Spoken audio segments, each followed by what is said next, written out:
out in anger and faced towards Sijin's direction.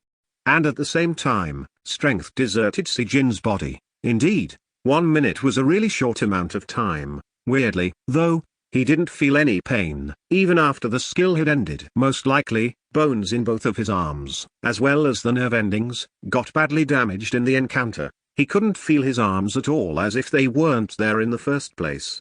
Miss you. That son of a BCH, hey.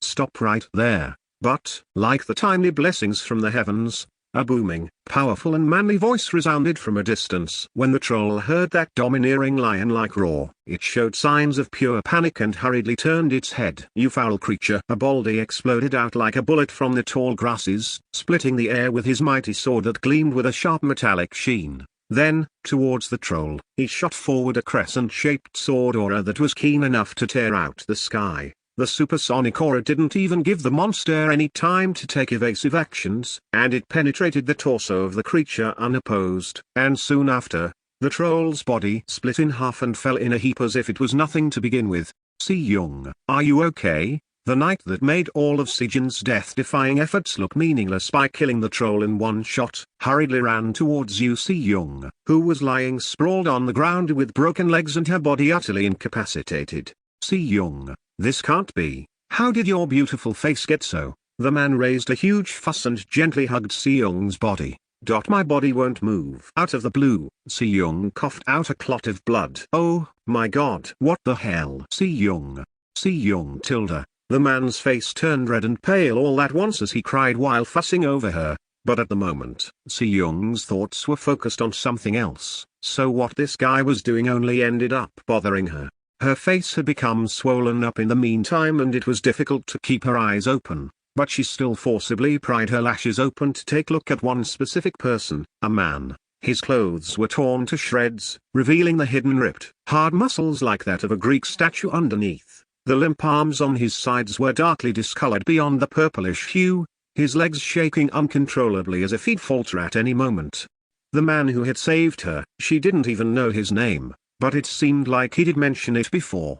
She must have forgotten it. She found herself apathetic. Realizing this, she should have remembered it. It was then, the man gazed at her direction briefly, before turning to walk away to a destination unknown. Yu Si-young wanted to reach out her hands to the man walking unsteadily on his legs, seemingly only seconds away from collapsing on the ground. But her body would not move. She just wanted to ask him to wait for a second, but she seemed to have lost all feelings in her mouth, too. So, the only thing she could do for now, was to engrave the back of the man as her heavy eyelids slowly closed down on her. Fighting the urge to give up and fall down, he continued to push his body hard. Finding his bloodied and damaged body bothersome, Si-jin promptly changed into the wolf form as soon as he couldn't sense the presence of people. The wounds and the weakening consciousness remained the same, however, but he forced the 2 limbs to run as if his life depended on it. To lose his consciousness in the monster field was the same thing as dying. After all,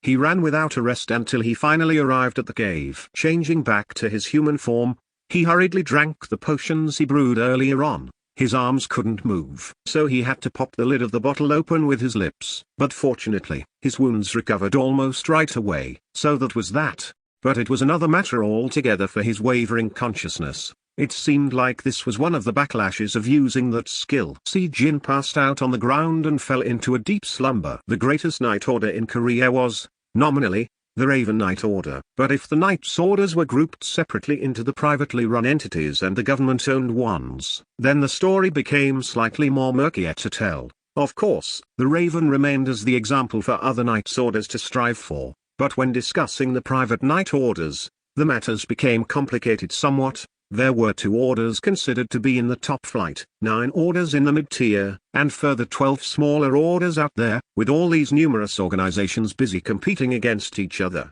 One of those 2 top dogs were called Sebi-yuk Knights Order, which was in turn owned by a very powerful global conglomerate Sebi-ukdal. When the order opened its doors, people regularly disparaged it for being a lowest-ranked order with only a wealthy patron supporting it like a personal plaything. But thanks to the rapid development brought on by that absolutely enormous wealth, the popular consensus had reversed and they were now treated as the very models of modern miracle. If the question of who the top Knights Orders were came up, the names of the Raven, Goryo and Sebi-yuk would have been mentioned. And of course, Sebi-yuk Order's financial treatment was incomparably better than all its competition. Sebi-yuk literally means a dawn. Sebi-ukdal is a moon appearing at dawn. Goryo was a name for an ancient Korean kingdom. It was not the fault of Uncle Hyuno. So, please stop apologizing. It's actually all my fault. And Yu Si-young just so happened to be the granddaughter of Sebi-ukdal's chairman, one of the world's biggest corporations, as well as the daughter of the current master of the Sebi-yuk Night Order.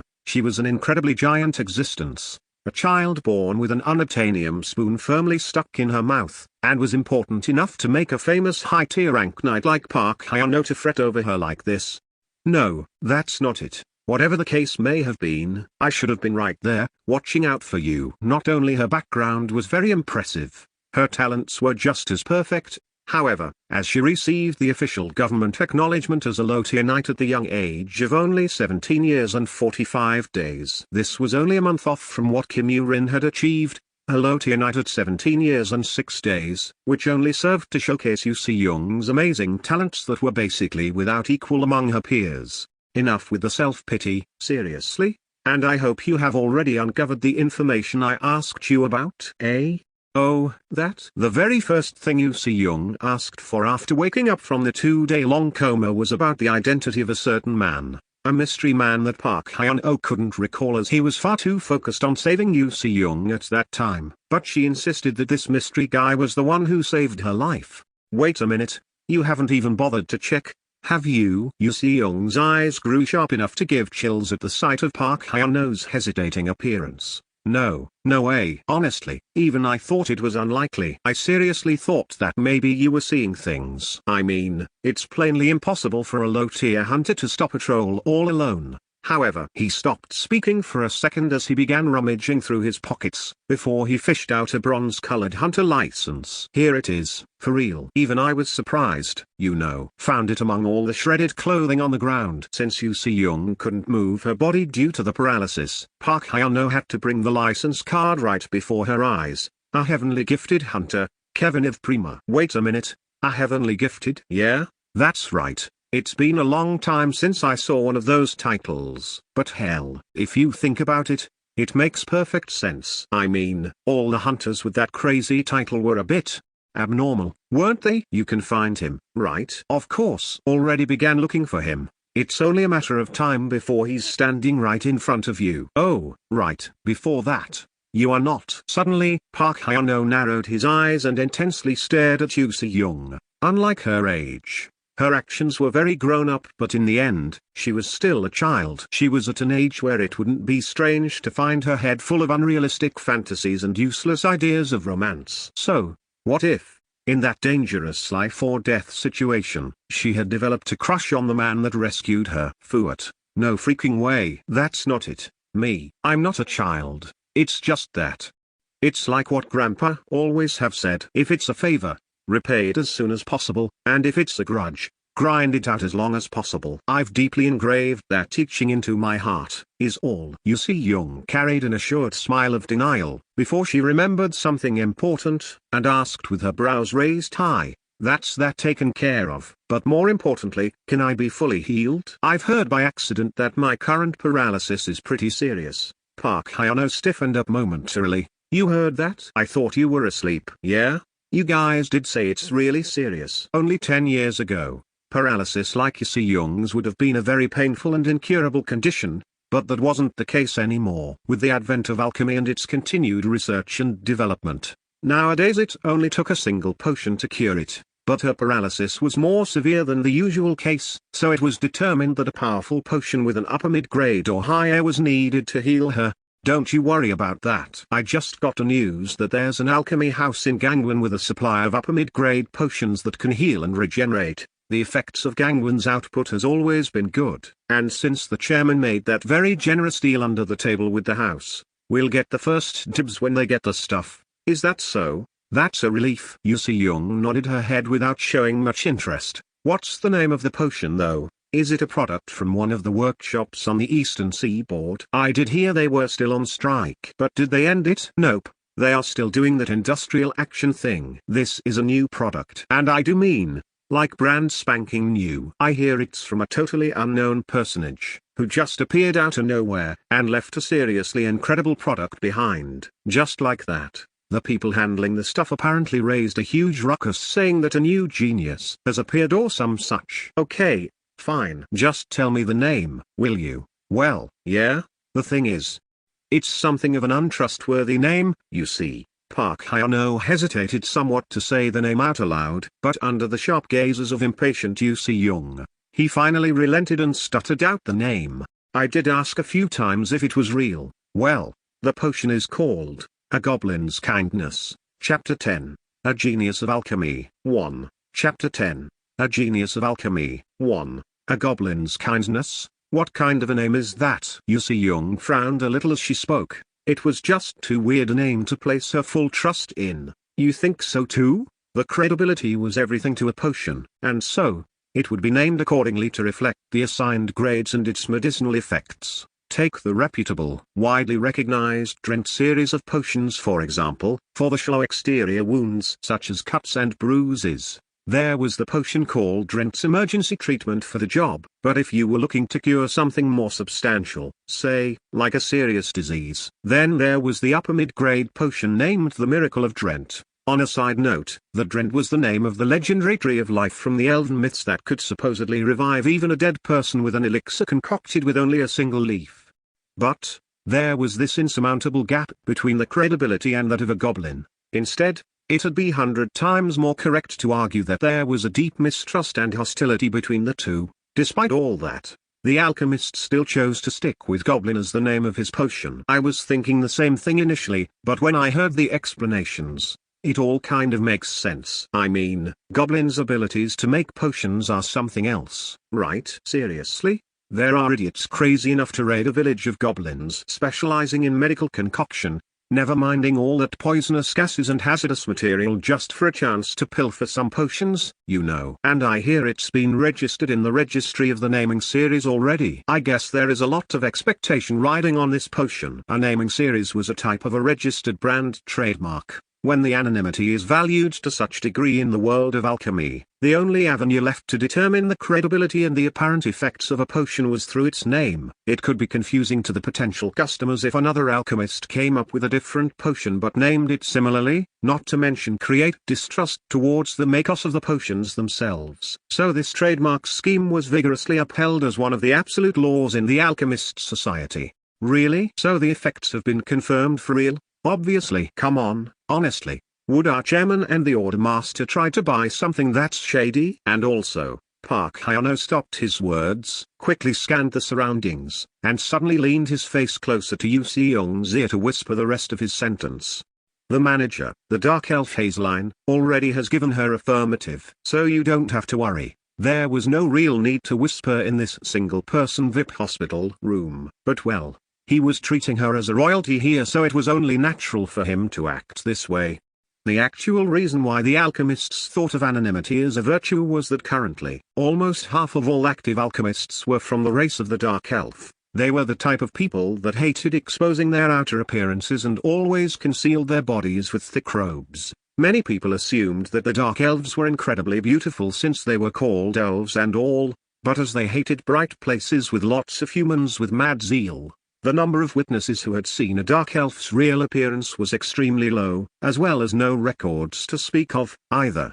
Heck, there was even a sinister rumor floating around, which was now accepted by some circles as truth. In it, the person who uploaded the very first picture of a Dark Elf online was hunted down and murdered by the very same elf.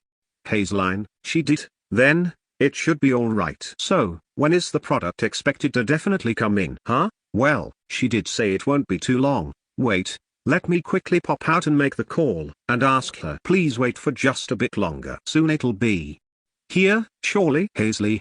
No, Manager Hazeline, what is the meaning of your sentence at the end? Feels like you're deliberately trying to obfuscate.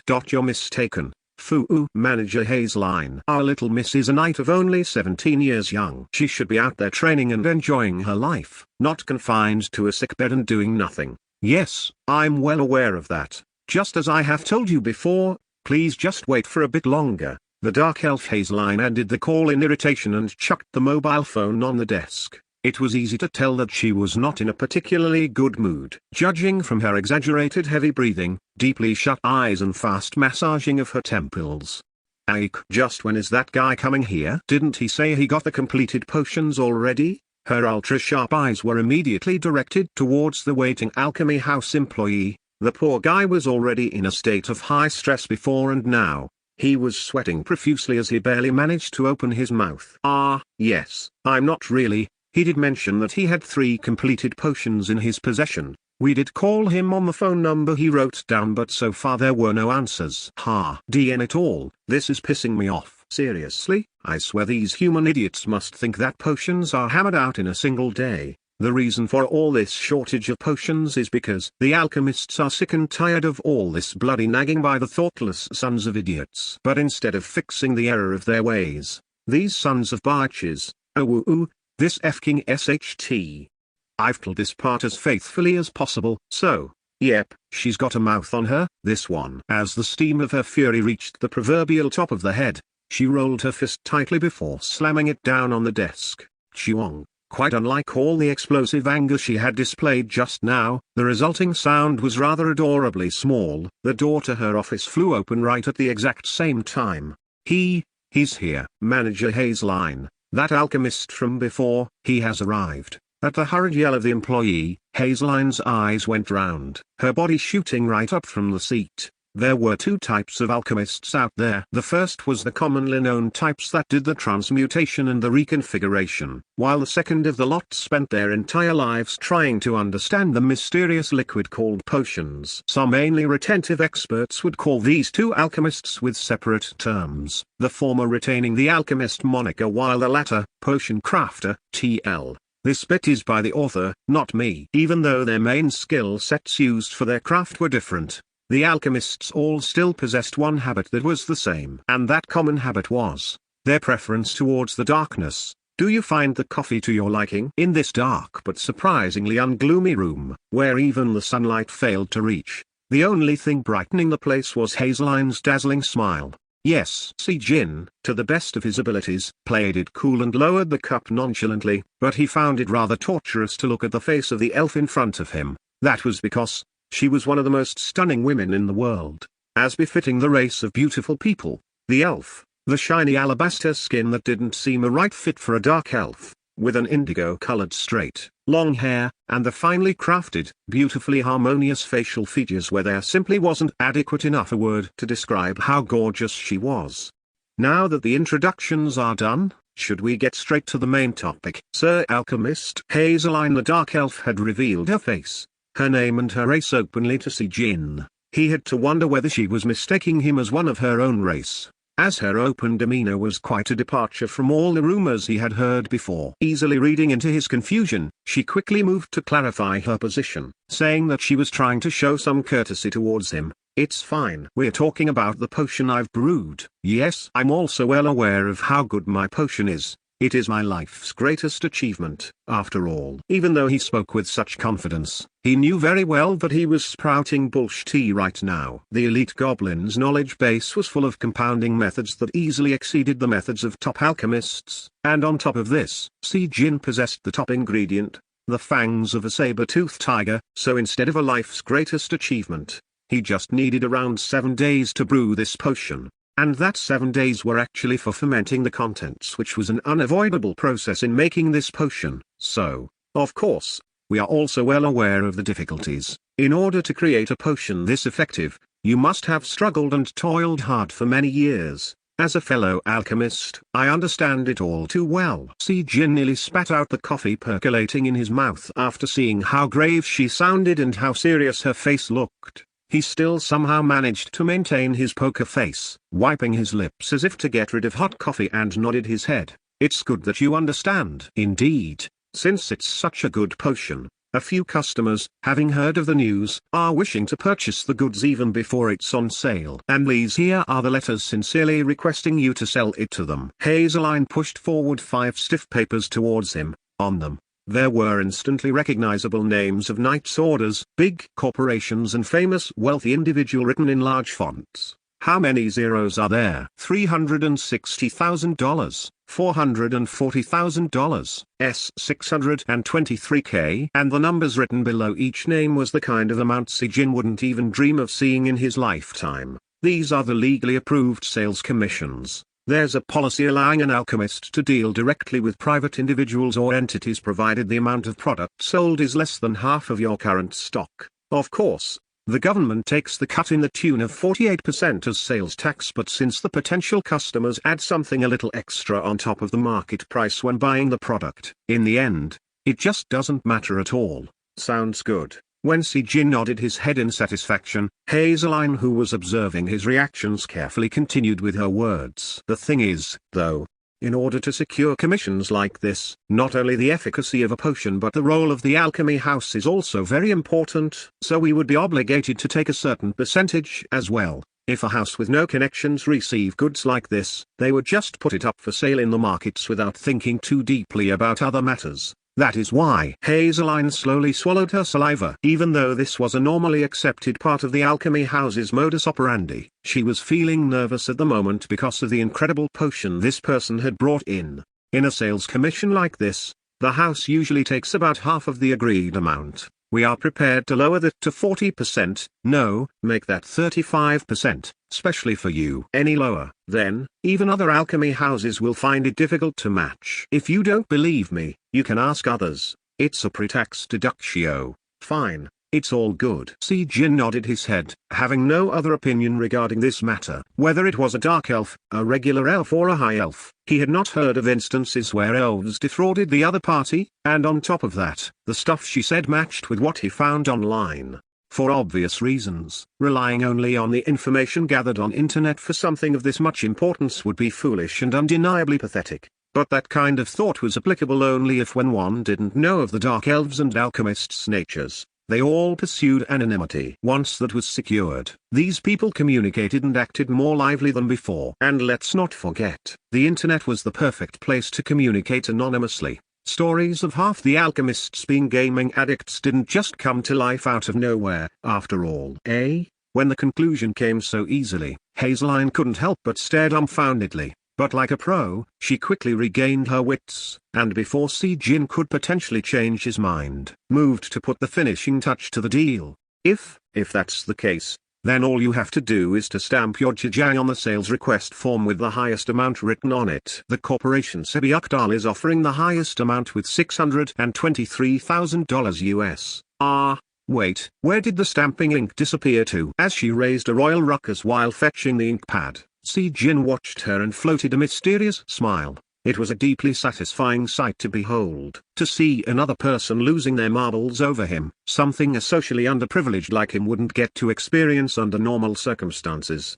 Here it is. When Hazeline hurriedly handed over the ink pad, Si-Jin leisurely studied the contents of the form once more before stamping his jajang on it.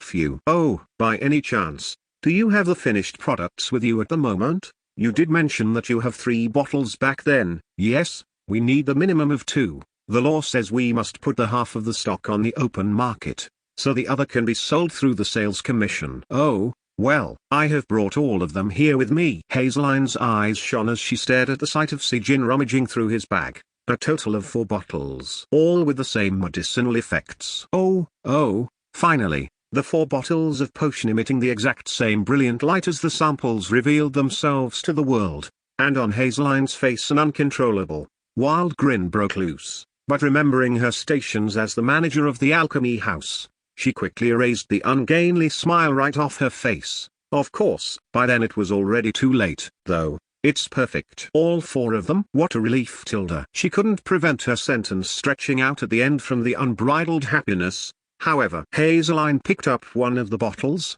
then she shook it, smelled it, studied it from several angles before putting it down, nodding her head in satisfaction afterwards. We don't need to test them. Oh yes, they are perfect, perfect. She then asked Si-Jin very cautiously while staring at one part of him that wasn't covered up by his robe, his lips. Well, there is something I'm slightly curious about. Just from where did you study this level of alchemy? If it were any other normal alchemist, they would usually send in incomplete potions as examples to get a verdict on. It's your first time and the product itself is beyond reproach. So even though I know I'm out of line, I still wish to inquire you. At her inquiry, Si-Jin briefly showed hesitation, but he already had thought of a suitable story before coming here, so he told her that, my master once taught me this: if there was even a fragment of doubt existing in your thoughts, then you are in the wrong. So throw away all useless ideas and devote yourself completely to the craft until you reach the true pinnacle. I am just following this teaching to the letter. Alchemists and wizards valued their master and apprentice relationship far, far greatly than any other professions out there in comparison. And because of this fact, Hazeline nodded her head as if she was convinced. You have a truly wonderful master. I'm sure he's feeling quite proud of you as we speak. After all, his apprentice has become a great alchemist in his own right. Yes, it's just that. It's regretful that he had to pass away before seeing me succeed. Although he knew she wouldn't ask him for the master's name, but Si-Jin still felt anxiousness creeping in up his legs. So to make sure, he hammered in the final nail in the coffin. Plus, technically speaking, he wasn't telling a totally CK and bull story anyways. He did have a master that passed on all the knowledge and technique, after all. Even though he bit that guy to death. Oh, how unfortunate. Hazeline, who didn't know the actual truth, bitterly accepted his version of the story and showed a heavy, sorrowful expression. Well then, if that is all, I'm running short on time. In the blink of an eye, 30 minutes flew past, so unable to dilly-dally any longer, Si-Jin stood up first to leave. Hazeline followed him and also stood up, and reached out with her hand for a shake while carrying a content smile. For you, Sir Alchemist, who chose us, we'll definitely make the Goblin series known as the best potion brand in the world. You can place your trust in us. I'm planning to hold a press conference right after this meeting is done. Nowadays, playing up the mass media is an important marketing strategy, you know.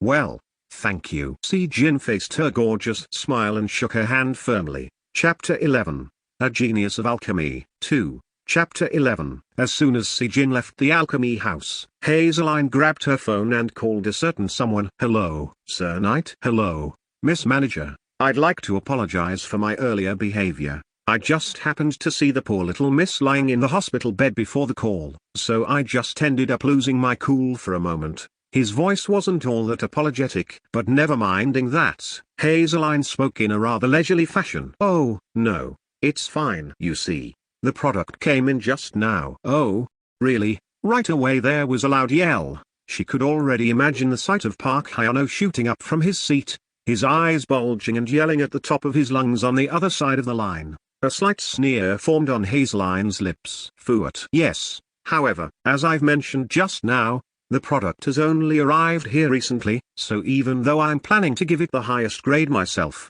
the Central Association must test it too in order to issue the sales permit for us. There's no need. What kind of a fool would question Miss Hazeline's discerning eyes? In any case, I shall be there shortly. Please wait for me. Fut. All right. Please be careful on your way. Disconnecting the call, Hazeline let out a breath of satisfaction and leaned her body against the back of the chair. For her, it's been 3 years already since she took a step back from the world of alchemy after feeling intense dislike at the effing corporations and the foolish men and women of the Knight's Orders. Of course, even though she was no longer on the front lines, the overconfident bastards still continued to harass her. But right in this moment, she felt good enough to soar high up in the sky. A brief moment when the dynamic between the moneyed haves and those who serve gets turned on its head, like when perfectly concocting a potion, or a well-made potion coming in through her doors. Since he said shortly so maybe he'll take 5 minutes tops. The high-ranked knights of the Sebi Order could utilize private jets that burn mana stones as fuel source. It was indeed a clear waste of resources to fly a supersonic jet to come to Gangwon province from the capital city of Seoul, since this wasn't an emergency situation. But taking into account the identity of the patient, he probably couldn't delay the matter any longer. To greet the incoming guest, Hazeline put on the previously discarded robe and pulled up her hood. But I won't hand it over that easily. The idiots weren't aware of the fact that the alchemist had already left his jajang on their sales request letter. If that's the case, then she'd wring them out for all they're worth, and make their innards boil with anxiety until they had melted into nothingness. This was the kind of a light revenge only she could do, but when seen from the perspectives of those on the receiving end, it was probably the cruelest, evilest form of habit there was. That's right. She nearly forgot to do something else before all that. Hazeline hurriedly grabbed her mobile phone and called another person. Hello there, reporter Yun Huijong. It's been a while. Oh, it's nothing special. It's just that a noteworthy potion is finally available here after a really long while. Oh, we've got a quit ear stock. 4 bottles. It's amazing. Yes, even for me. Handling 4 bottles of a potion this incredible is a first. Yep. Oh my. Thank you so much. I shall send over someone with all the necessary info. I'm expecting to receive the sales permit in 3 days. So when the time comes, please write up a nice piece for me. The very first output of a genius that appeared like a meteor, the high-grade potion, A Goblin's Kindness, hits the market. From Audiobook Daily, written by Yun Huijong, a staff reporter. 8 o'clock this morning, a potion with a unique name called A Goblin's Kindness, brewed by a certain alchemist, was issued with the sales permit from the Central Alchemist Association. The very first thing that grabs the attention is, of course, that name. It is said that the reason for the alchemist who brewed this potion borrowing the Goblin moniker, which could be seen as a minus, was because of a simple, yet hard to imagine hypothetical case of what would happen if goblins showed kindness towards humans and used their potion-making skills. And to surprise us even more, his potion was deemed to possess perfect healing and regenerative properties by the association and was assigned the high grade, as if to imply that the alchemist must have had perfectly replicated the craftsmanship of a real goblin. What's more, this potion, A Goblin's Kindness, just happens to be this alchemist's very first creation. This potion will go on auction, which is scheduled to commence at 12 o'clock 8 days from now, on the premise of Yoseon Alchemy House located in the city of Wonju, Gangwon Province. With this potion, A Goblin's Kindness, appearing like a sweet relieving rain in the times of seemingly unending drought. This reporter hopes that this event can perhaps inject some sense of life, even if it's small, to the market that has fallen into doldrums of late. The mood in the headquarters of the Raven Knights Order, located in the suburbs of Jongro, Seoul, was in somewhat heightened state with the appearance of a high-grade potion after more than half a year of shortage. The Raven Knights Order that set its sights beyond the borders of Korea and competed for the top spot in the global stage, regularly battled the rare monsters ranked upper mid-tier or above, or those bastards that suddenly appeared and started attacking without a warning. The thing was, these upper mid-tier monsters each possessed unique special powers, making them true walking disasters, and when confronting these creatures, the Knight's abilities proved to be rather inadequate most of the time. In all honesty, rather than calling it inadequate, it'd be far more correct to say fear had crippled them. After the unchecked, uncontrolled development of the Earth's environment, the healing magic had currently all died away, leaving the treatment of injuries caused by the monsters to potions and the modern medicine. However, even though the modern medicine could reconnect severed limbs, it was not possible to regenerate what was lost. So the Knights ended up trusting and depending on potions over that of the modern medical technology. But for the past half year, the supply of upper mid-grade potions that allowed the Knights to battle higher-tier monsters without hesitation had dried up. Not only the potions with healing, regenerative capabilities, but also elixirs that boosted the physical strength for a brief period of time had vanished too. So, when the news of the appearance of a higher-tier monster spread around, the situation had devolved into a point where Knights couldn't relaxedly choose to go out and hunt them anymore. Did you hear the rumors? Yeah, got a weird name, though, but, can our order secure it? Come on, why not? And I hear it's 40 milliliters per bottle, too. On top of that, 2 bottles for sale in one go. 40 milliliters should be enough for 6 people. With that, maybe, we can now finally hunt down that newly hatched basilisk, right? The interest shown by the Knights of the Raven Order towards this high-grade potion that had appeared out of nowhere was rather understandable. In the front lobby of the Knights Order, Kim Yoo-rin was sighing out while reading the information sheet delivered from the alchemy house for the new potion's effects and the expected prices. Even though there should be a lot of competition to secure this potion brought on by the long absence of one, she knew that if it was the Raven Order, there would be no problem acquiring the product at the end of the day.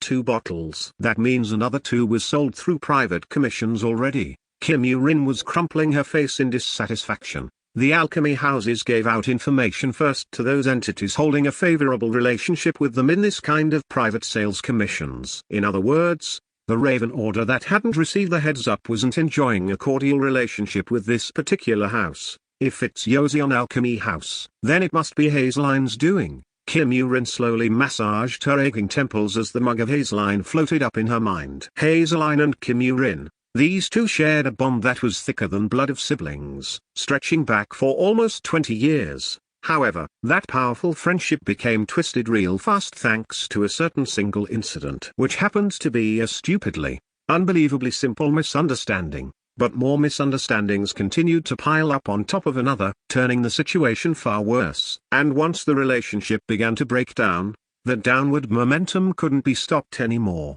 Their fast deteriorating relationship finally came to a head 3 years ago that resulted in a very serious event. Hazeline had poisoned Kim Yoo-rin's potion, and when Yoo-rin managed to survive after fighting desperately for her life, she cut Hazeline's arm clean off. This ugly event remained a secret until now, only known to these two after they silently made an agreement, which led to either one not laying blames on each other nor telling anyone else regarding this matter.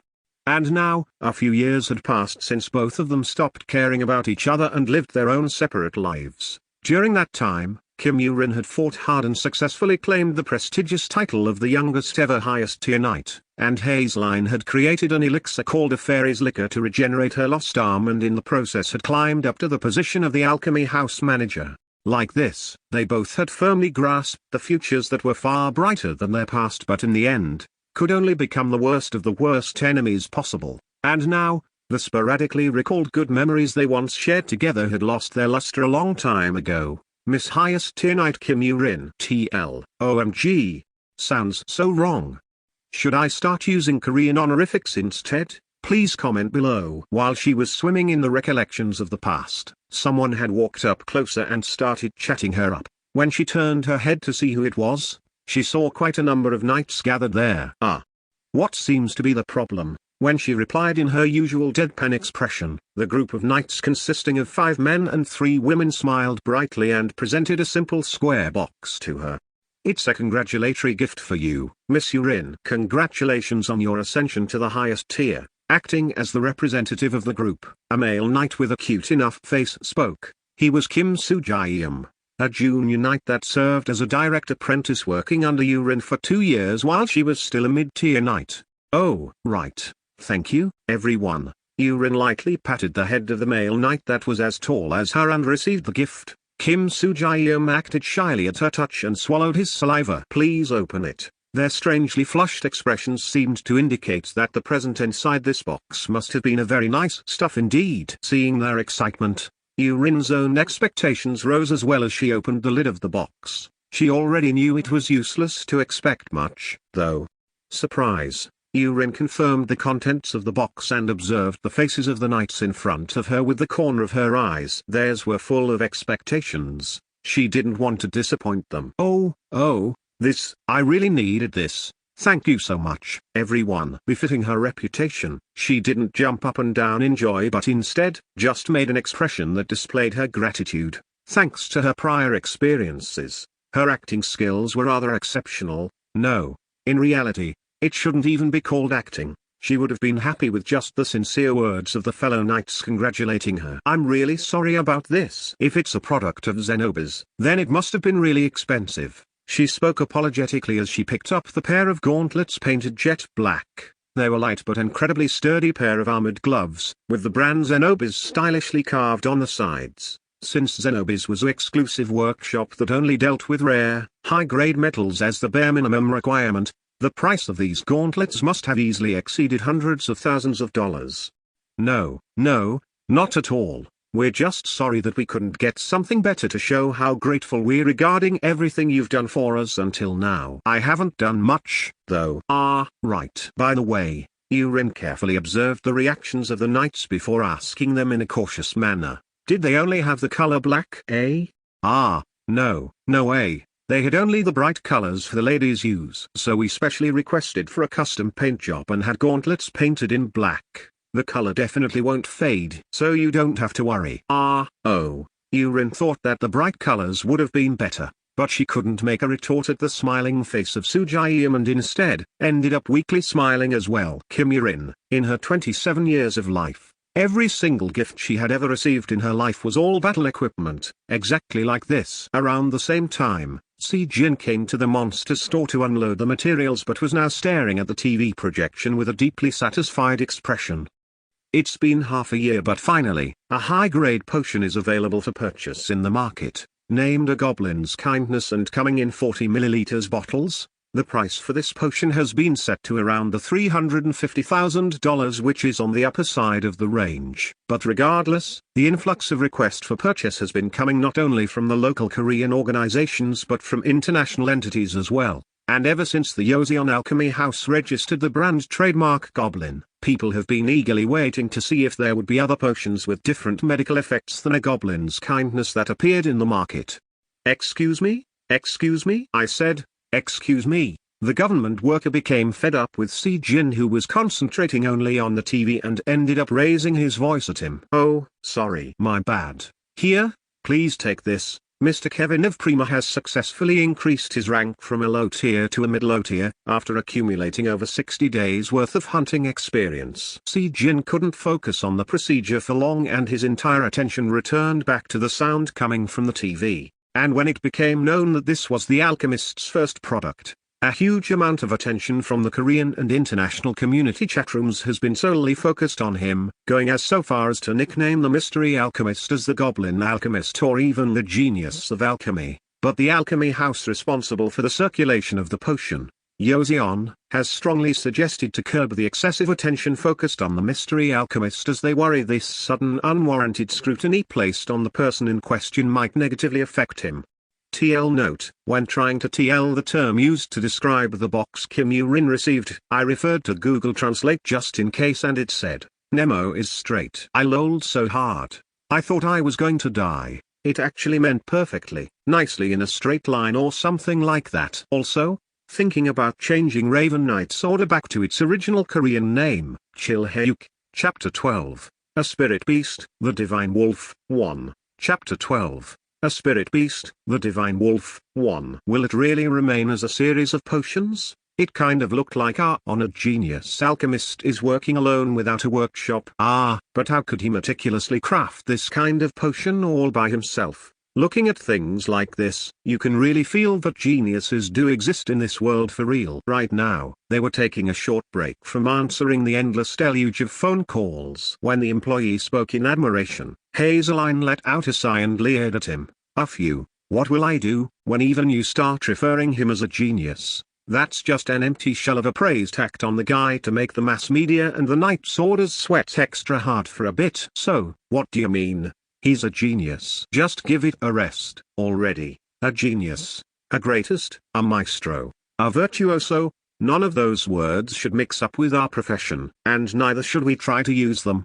But it's all coming from the community chat room sites first. Right now, even the Alchemy Cafe is in an upheaval. They are asking if they could meet him. TL. A cafe is not a physical coffee shop but an internet forum a la Discord or Reddit. Just your everyday Korean slang term. Feeling good in the knowledge that this great sales result would lead to fat bonuses for everyone, the male employee was chatting away in a high enough spirit, but he calmed right down the moment he came in contact with inexplicably icy gazes. He had stepped onto a potential landmine without realizing it. Seeing the sight of Hazeline lightly biting her lower lip with the corner of his eyes, the employee's forehead broke out in drops of sweat. "Hey, you! Are you still looking at those? Didn't I repeatedly tell you not to waste your time in those DN gossip sites? Because that's where the effed up bastards hiding behind the veil of anonymity spread around vile, baseless rumors." "I'm truly sorry." The employee apologized in earnest as he knew the manager deeply hated excuses and hasty explanations. "Phew, no need to apologize. Instead, just go and do your job. I'll make sure to ask what our genius alchemist's deepest thoughts are or what the plans of his future happen to be." Yes, the employee left her side, and as soon as all signs of people around her were gone for good, Hazeline grabbed her mobile phone. She was acting complete opposite to how she'd been coldly treating her subordinate just now, her demeanor currently full of respect. Ring, ring. She waited for a while, but in the end, all she got was "The person you dialed is busy. He said he's got only a home number, so why isn't he picking it up?" Hazeline cocked an eyebrow in dissatisfaction. She's been calling the number 10 times already, but for some reason she couldn't even get a single answer. "PI, please leave a message after the tone." "Hello, Sir Alchemist, this is Hazeline speaking. I'm the only person who knows this number, so please relax. The reason for me calling you this time is I was wondering if you'd like to have a work-related dinner with me sometime." Thanks to Alchemy, his worries over money had been solved. The reserve price for his potion per bottle was $450,000 US. On top of that, he had already sold 2 through the sales commissions, one for over $620,000, and the other for over $530,000. Even after deducting the sales tax and the Alchemy House's cut, he would still end up pocketing well over $1.3 million US. This was an amount he'd never even dreamt of having in his life. However, he also couldn't have imagined seeing this amount leave him in one go, either. The minimum cost of a single, unattached house located the closest to Gangwon Province's monster field easily exceeded $1.3 million. At first, when he heard the amount, he just couldn't believe it, but after hearing the explanations, he understood the reasoning, just a little. The house he looked at had a garden the size of 60 pyong, nearly 200 square meters, an underground bunker equipped with a generator, and had been insured with a Knight's Order for a prioritized protection in case of monsters' appearance, and to top that all off, the whole building was reinforced with magic engineering to withstand assaults from monsters of mid-tier all over. Hearing about all these points, even Sejin ended up thinking that $1.3 million was on the cheaper side. He returned to the cave, thinking that spending all that money at once seemed wasteful, but he couldn't chance it in an apartment complex with his condition as was, and also the issue with the time reared its ugly head while considering locations further than this, so he decided to settle in that house as soon as the money came in from the completed sale of the potions.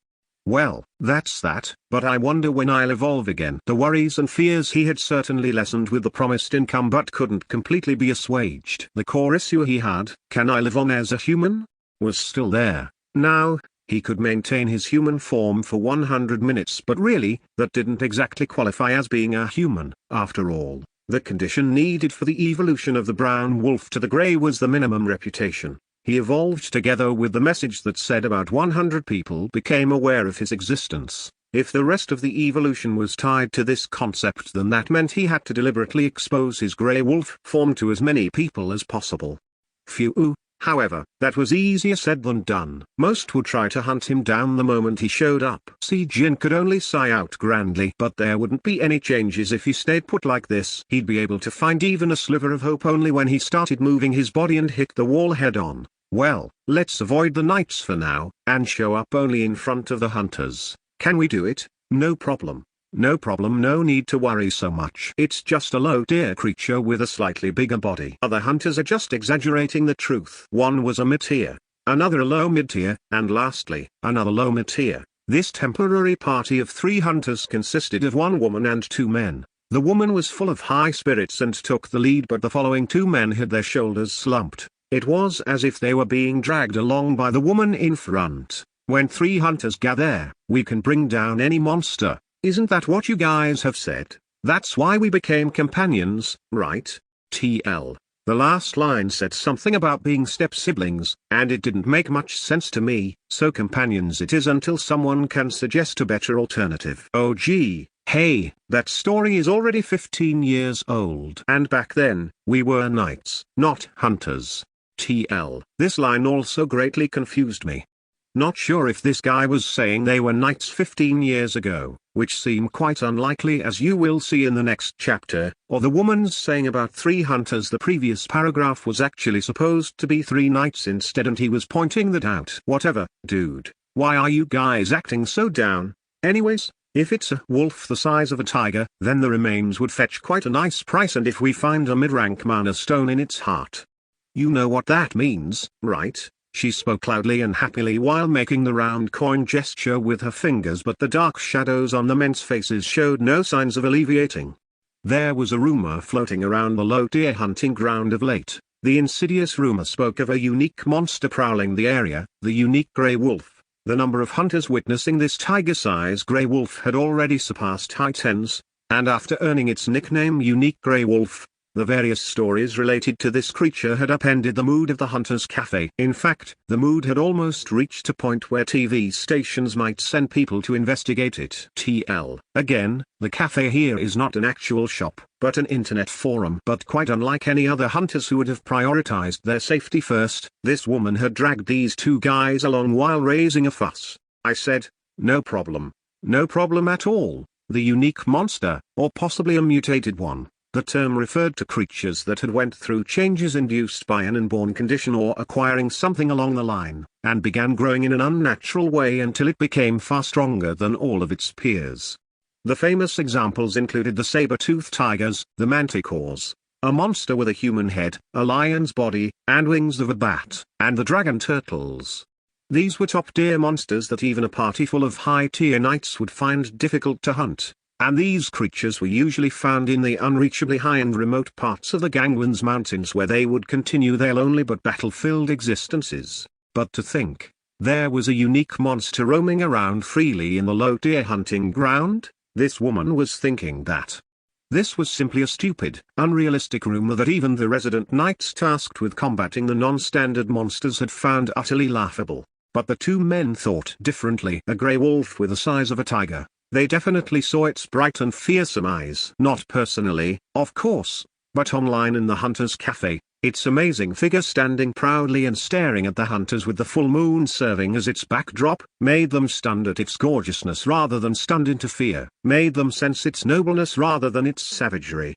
You also saw that, right? I did. But so what? I'm telling you, it's not a unique monster. If it was one, then the knights would have mobilized by now. And if this BD was strong, then why the heck are there so many witnesses? They all would have been dead already. What she said was true. Unlike the regular, garden variety monsters, Those labeled as unique were capable of unleashing special attacks based around magic, which would create equally unique signatures. If that signature was felt, then the resident knights would be swarming the low-tier hunting ground, busy patrolling the place high and low.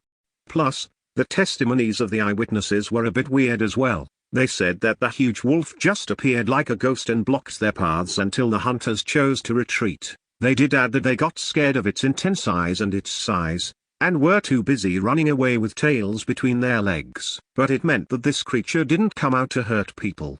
It's just a slightly bigger wolf, and we know that all bigger monsters have mana stones in their hearts. Sure, it should be as strong as it looks, but hell, as a mid-tier hunter, I didn't bring this bad boy just for a show. She pulled out a handgun from her back pocket called KM758. It was an expensive gun designed to chamber and fire rounds of armor-plated mana bullets that were especially effective against the beast-type monsters. Eh?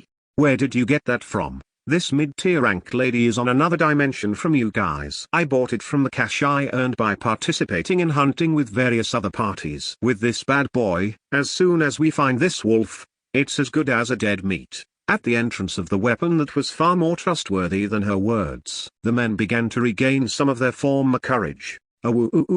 However, as soon as they gained some confidence, a powerful fear assaulted them right away. The howl of the wolf piercing the night sky easily swallowed up the budding seeds of courage in their hearts. What was that? Grey wolves never howled. It was because not only their vocal cords were deformed, the tactic of hiding in the shadows then stealthily assaulting their prey was their most preferred method to hunt, and also the reason why these creatures could still live in the low-tier hunting ground. In other words, they wouldn't deliberately make a noise to spoil their hunting opportunity. If that's the case, then just what was making that howl? All three of their hunters, even the woman who was so full of bravado, ended up sticking very close to each other, their bodies shaking like leaves.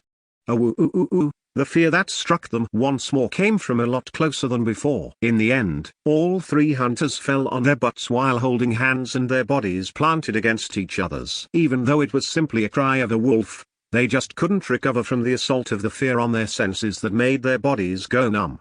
These poor fellas could never ever had posited that there was a magical effect applied in the howl itself. I've already loaded the gun, so no need to worry. She grasped the gun with her shaking hands. At the same time, the shivering men recalled with some difficulty the rules of hunters. They must never surrender to the encroaching fear. The moment they fear the monster, their lives would be forfeit. One man brought out a rifle, the other a shotgun. With the sounds of firing pins being cocked, all three of them finished equipping their weapons. Rustle. They heard the sounds of grasses covered in descending darkness being disturbed. The tightening, dreadful anticipation suppressed the fear and terror, and the three briefly regained their cool-headed hunters' appearances.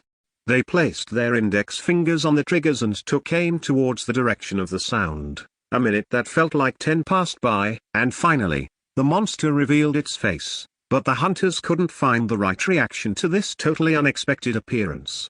Growling, the sight of a green skin, a crude metallic weapon held in one hand, and a bone necklace hung around its neck, stopped their mouths from operating. Was this an orc warrior? No, it couldn't be. An orc warrior lacked enough self-awareness to decorate itself. The creature that overtly showed off its body and busy sending combative gaze over at the hunters. It was an orc jaguar, a confrontational individual that possessed strength surpassing an orc warrior. It was a low mid-tier monster that loved bloody battles. Yep, the roar definitely said a jaguar, a low mid-tier creature, something that shouldn't even be here in the low-tier hunting ground. I think maybe the machine dividing up the tiers is malfunctioning again. Because of its natural inclinations towards combat, orc jaguars went around searching for enemies to fight, but one of them coming down to the low-tier hunting ground was extremely rare. There was a machine installed between the low mid-tier and the low-tier hunting grounds that was designed to stop monsters from getting all mixed up. But it could only lead the monsters to behave a certain way and was not what one would call a foolproof system, so every now and then, there were accidents like these. I'm really sorry, we came to catch a wolf but something f***ing worse showed up instead. We ain't dead yet. And didn't I tell you to fix the way you speak? How come for the rest of your life?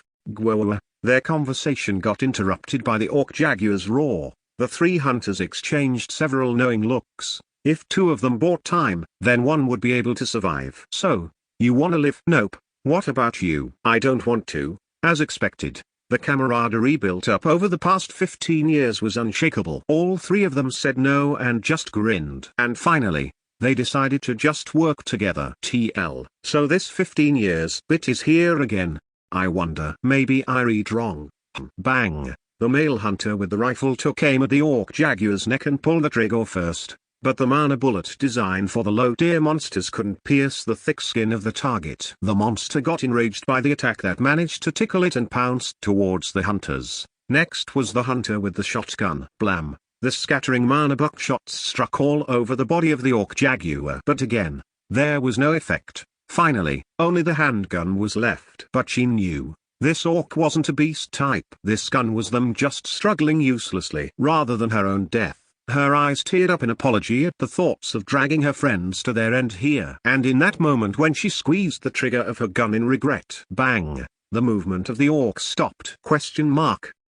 The three hunters stared in panic at the orc that was literally a stone's throw away from them, but it wasn't that the orc had stopped. Instead, it was busy looking at the right arm that held the crude weapon. The eyes of the hunters also followed the line of the sight. And there was a lone wolf busy chewing on the arm of this orc, having appeared out of absolutely nowhere. It was a grey wolf. And it was the very creature the hunters were looking for, the grey wolf with a tiger-sized body. 05. A Spirit Beast, the Divine Wolf. 1, Greater than Finn, Chapter 13. A Spirit Beast, the Divine Wolf. 2, Chapter 13. A Spirit Beast, the Divine Wolf. 2. At first, Si Jin howled in order to warn them of the incoming danger. There was an orc jaguar heading towards the three hunters. After all, unfortunately, it seemed there was an unexpected effect of a skill attached to his howl. Condition complete, drove a minimum of one person to the state of terror with the wolf's howl. Passive skill howling acquired. While in the wolf form, the host can affect the emotional state of targeted individuals with his howling. Example, fear, terror, mysteriousness, etc. What the hell? Instead of running away, the hunters that heard his cry fell on their asses after their legs gave up on them. And the orc jaguar was slowly approaching those poor suckers. A short time later the hunters and the orc clashed. The trio had fallen into a state of panic but somehow recovered just in time and started firing their guns. Blam! Si Jin dashed towards the scene as he listened to the sound of the gunshot. He just couldn't sit back and watch, knowing that he was partially responsible for this mess, even though he didn't plan things to happen this way.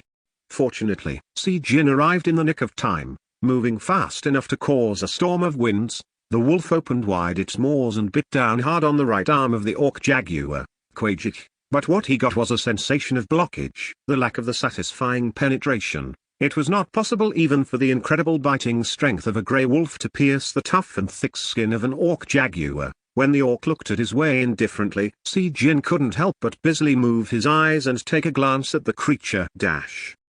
The orc roared in irritation and swung its arm hard, throwing Si Jin off it. He quickly regained his footing after being thrown off and took some distance, but the explosive speed of the orc jaguar was much faster than his expectations. As befitting of the moniker, jaguar, its speed didn't lose out to that of a grey wolf at all. It seemed to take only a couple of steps, but it had arrived at Si Jin's location and slammed down its weapon at him. Cool. Si Jin just about dodged the strike by twisting his body.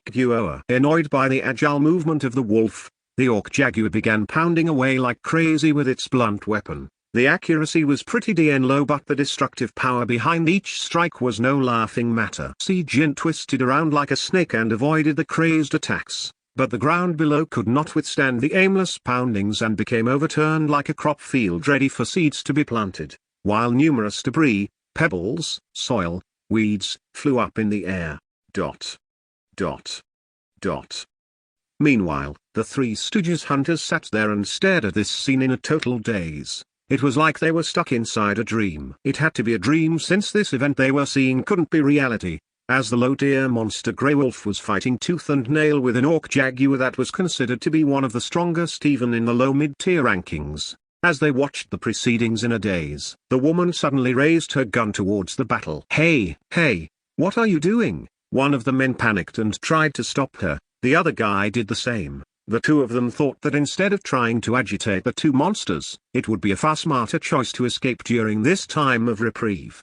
An orc jaguar is known as an obsessive monster. It's got a good nose too, and it will never let a prey it found escape like that. To know if that wolf intervened in order to buy us time to run, but it's the correct choice to help it out right now. What if the wolf targets us next after the orc jaguar is dead? The male hunter couldn't spit his words out. If it weren't for that wolf, they would have died already, and if that wolf couldn't defeat the orc, then they would still die anyway. Aim mainly at the eyes, between the eyebrows, mouth, and under the arm. They had received the ranks of low, mid and mid-tier at the age of 23, meaning all three of them had enough skills to roll around in this rough world by themselves. They quickly reloaded their guns and took aim at the battle of a wolf and an orc. Even though the orc exposed a lot of openings because of its lack of palpable intelligence, all of them proved to be useless in the end. The hunters had to aim at those weak spots where there wasn't much covering of thick skin, or where there weren't any to begin with. Quang! The orc pounded hard once more, but it was yet another miss.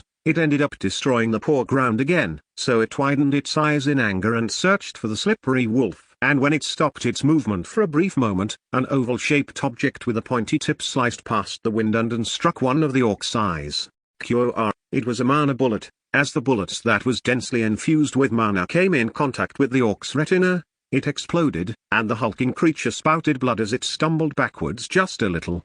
Blam blam blam blam. As the flurry of bullets flew at it aiming for the weak spots, the orc raised its arm and easily swatted them away. With one of its eyes gone, the focus of the orc jaguar's fury switched its target from the wolf to the three hunters. Its anger boiled so much that it'd pounce on the three humans at any moment. It's coming. Separate. Now, when the orc unwisely started moving towards the hunters while ignoring the wolf, Si Jin's chance had come. He activated the skill Warrior of Reversal. Almost immediately, his muscles grew at an incredible speed and vitality filled his body. When the fighting spirit that could not be doused burned powerfully inside him, Si Jin decided to relieve this feeling with him ripping out the back of the orc's neck. The wolf, with its body completely transformed, assaulted the back of the orc like a raging, crashing storm wave. He only needed 2 full steps. Wind gathered below his paws and using the propulsion from them, he charged into the orc's back. Quajik. Si Jin finally succeeded in piercing through the skin, but it still wasn't a fatal enough wound. So, he shook his head around in order to further tear open a larger chunk of the wound. Koar, the orc screamed in pain and tried to pry the wolf off from its back. But Si Jin's temporarily enhanced jaw strength could ignore the creature's desperate shakings. While biting deeper into the neck of the orc, he sent out signals with his eyes at the hunters. It was their turn to shine, now. Breathing heavily, the woman hunter aimed the handgun with her imperceptibly trembling hands. The target was the orc's left eye. The orc raged around powerfully, but she didn't hesitate one bit as she squeezed the trigger. The steel-encased mana bullet drew a clear trajectory as it flew towards the orc. Literally, it was clear to see. Its speed wasn't of a regular bullet, as if it was a flower petal blowing around in the wind. The mana bullet slowly approached the orc. It was a built-in feature of this high-priced firearm designed to maximize accuracy. The damage from the speed of the bullet would lessen, but since it was going to explode once entering the target, the design of a steel-encased mana bullet was also focused solely on achieving high accuracy. She manipulated her mana and guided the trajectory and the direction of the bullet in real time. The bullet constantly changed its aim as the orc violently struggled until finally, it struck the creature's eye. A small explosion followed right after. A fountain of blood poured out from the orc's eye. Phew, it was a bull's eye. She breathed out a sigh of relief. Even though the orc had become completely blind, the wolf remained biting into the neck for a few more seconds before separating from the creature. Quoque. The back of the neck chewed out by the wolf looked as if it had split apart in any second, and from the eyes damaged by the bullets blood poured out like a fountain. The orc jaguar let out a weird whimper and threw its 2 arms around, but even that didn't last long. The creature fell on top of the grass and stopped moving shortly thereafter.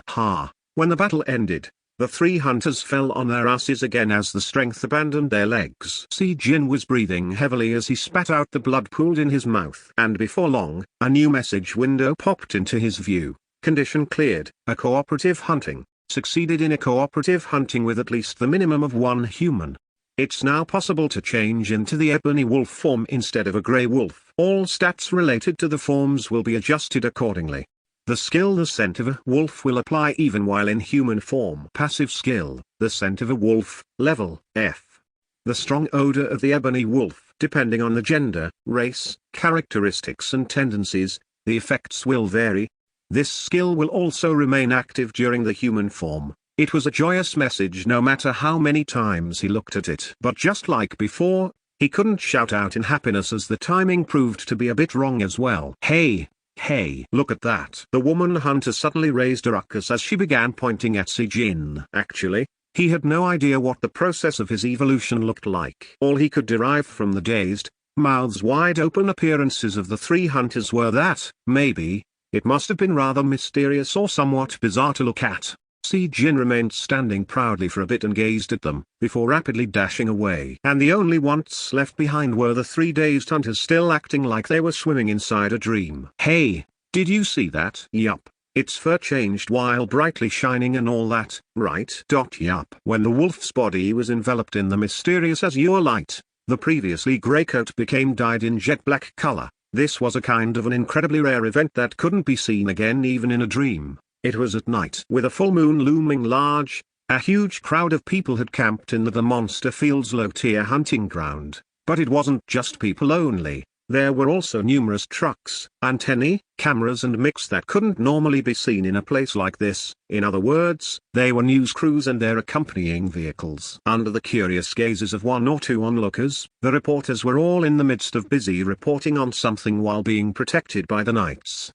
Can you tell me what is going on here? Si-jin cautiously approached one of the knights on duty and asked. He assumed the human form and ran all the way out here, after suddenly catching the whiff of so many people and getting surprised by that. It's to film the report. You probably have heard of the rumor, too, right? They say it's a spirit beast or something. Obviously it's all nonsense. But nowadays, what with folks being emotionally dried up and all, stuff like this. TSK. The knight who was normally stationed around these parts clicked his tongue in annoyance as if he didn't like getting called out in the middle of the night. There was this hot news story tossing around on the internet as well as on various newspapers. It was about a certain grey wolf that morphed into an ebony wolf, a story of a spirit beast. This story came to life after three hunters gave a clear, concise eyewitness testimony as well as uploading the photos of the orc jaguar's remains to the Hunters Cafe. The hunters all spoke of the event where, after the grey wolf aided them in defeating the orc jaguar, its body suddenly became dyed in the azure light, then all of its fur turned black in color. The eyewitnesses guessed that this wolf was one of those growth-type monsters, but as the story spread out like a wildfire, people, including the so-called experts, concluded from the creature's actions that it must be a spirit beast instead. The reason was simple. Monsters tried to devour humans, but this particular wolf helped them out. And after the part about its fur-changing colors were emphasized, a certain persuasive speculation gained traction where people wondered if this wolf was the same one that saved their hunter Kim Tae-jo way back then. What will happen if this wolf shows up? Si-jin carefully asked again. Probably nothing more than getting shot at by the cameras. So it's not going to get hunted down? Fuat. Hey, Mr. Diligent Hunter, I get your dedication to your work. But if we try anything here, the public will crucify all of us. But man, between us, aren't these news reporter people dumb as hell? I mean, a wolf is a very skittish creature, so why raise so much fuss as a group? The knight stopped talking and looked around. The hunter he was talking to just now had suddenly vanished. Where did he go? He just dropped the matter and switched his focus back to the guarding duty. 5 minutes passed, and then 10 minutes flowed by. The original aim was to film the approximate location where the spirit beast had appeared while expecting nothing much to happen. So when that was all done, the reporters got ready to pack up and leave. But it was at this very moment, a cry of a wolf resounded loudly in the air. The cameraman busy loading the van with the equipment and the lady reporter climbing aboard the passenger seat all stopped in utter shock and quickly turned their heads towards the origin of that sound. And they saw a lone wolf, framed by the full moon on its back atop the nearby mountain peak, gazing back at them, the dignified stance that couldn't have possibly belonged to a wolf, the majestic body overflowing with confidence, the black fur coat that seemed to shine softly under the moonlight, and a pair of golden eyes that burned brightly. And finally, a mysterious howl that could shake their souls. A wolf was not a tiger, but everyone gathered here could definitely feel the same thing. The wolf that was proudly surveying the ground here was definitely the Sangun. TL. It's a Hanja word that means a few things. 1. Meaning the guardian of the mountains. 2. Literally a fierce tiger, and the MC from a naval webtoon. Brother Tiger Barkhan. I thought the author meant the first two. So left as is. Hey, wake up. Start filming already. The dazed members of the press began to move in a hurry. They hefted the cameras and began hunting for the best angle to capture the view of that proud creature. The knight who sneered in contempt just now was left speechless as he stared at the distant wolf. He scoffed and said there was no such thing as a spirit beast. But even he couldn't call that creature a monster. Certainly, not after seeing this unexplainable aura of divinity wrapped around the wolf! Hey, what the hell? There was a sudden collective cry of shock. Not content with just the appearance alone, there were several blue-colored blobs of mana rising all around the wolf like the ghostly flames of the underworld. Did you get that? Hey, I said. Did you film that SHT? It'd be a huge scoop if captured on film. A guy that looked like a producer or a director yelled loudly while making a shocked expression. At this shout, the cameraman nodded his still-dazed face but at the same time. Hey, where did it go? As if the previous event was nothing but a passing dream, the wolf's presence had disappeared completely. Chapter 14. A Spirit Beast, the Divine Wolf, 3. Chapter 14. A Spirit Beast, the Divine Wolf, 3. What there? Hey, did you get that?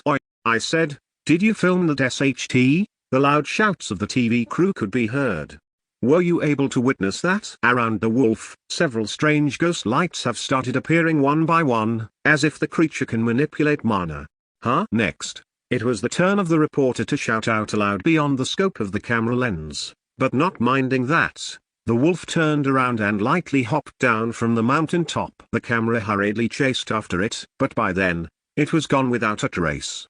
Hazeline frowned slightly as she watched the hologram display projected from her mobile phone. A spirit beast, the divine creature. A being of mystery that a person may or may not get to see even once in his or her entire lifetime. When she was 25, she got to see a spirit beast, the black turtle. Even though it was massive, because of its laid-back nature, it didn't enjoy moving around too much. Found originally in eastern China, it was a creature that would have lived its days in a lazy stupor and barely moving one of its legs. But in the end it was murdered because of a child of some wealthy personage from the Middle East who suffered from a deadly illness. The child suffered from the mana overflow. To cure this worst kind of mana-related inflictions that couldn't be cured by any known potion to man and subjected its sufferers to a hellish torment before killing them, the black turtle that had lived for 400 years or more in various worlds out there was turned into a medical ingredient in a single day. Knock knock. The sound of knocking on the door brought Hazeline back to the present from the reminiscence of the past, and she took a glance at the watch to confirm the time.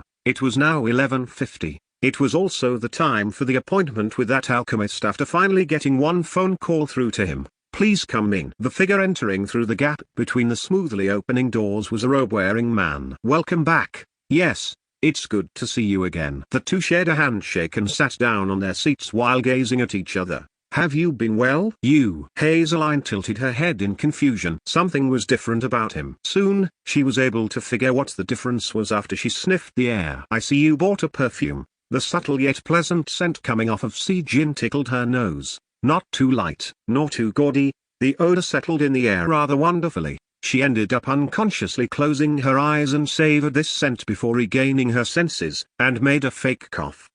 It's nice. If it's not much trouble, can I inquire as to where you purchased this perfume? Hazeline possessed a very sensitive nose, making her very interested and knowledgeable towards the topic of perfumes. It'd be difficult for her to ignore this wonderful new scent at all. She just had to have it ready in her home or she'd never be satisfied. I didn't choose one. It's all natural. Si-Jin just smiled and shook his head. Hazeline's brows wiggled a tiny bit. There definitely wasn't a scent like this the first time they met. At the time, he had no body odor. So why was he trying to sell such an unconvincing lie?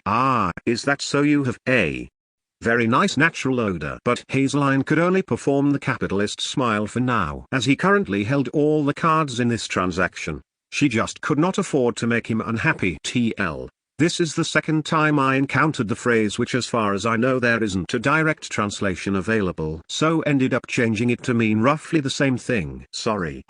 Yes. Thank you. Si Jin swallowed his saliva while feeling complicated, and replied to her. He could pretty much tell what she was thinking right now. She probably thought that he was lying through his teeth. But he was helpless to fix this misunderstanding. The scent of a wolf was a passive skill that couldn't be switched on and off at will. Haha. Well then, is it okay if we end the prologue here? When Si Jin nodded in agreement, Hazeline pulled out a paper from one of the drawers in the desk. It was a regular A4 paper with nothing on it. This is, as I've mentioned over the phone yesterday. Hazeline spoke as she handed over a pen. On a side note, it was only yesterday that Si Jin belatedly realized he could actually receive phone calls directed to his home via his bracelet TV.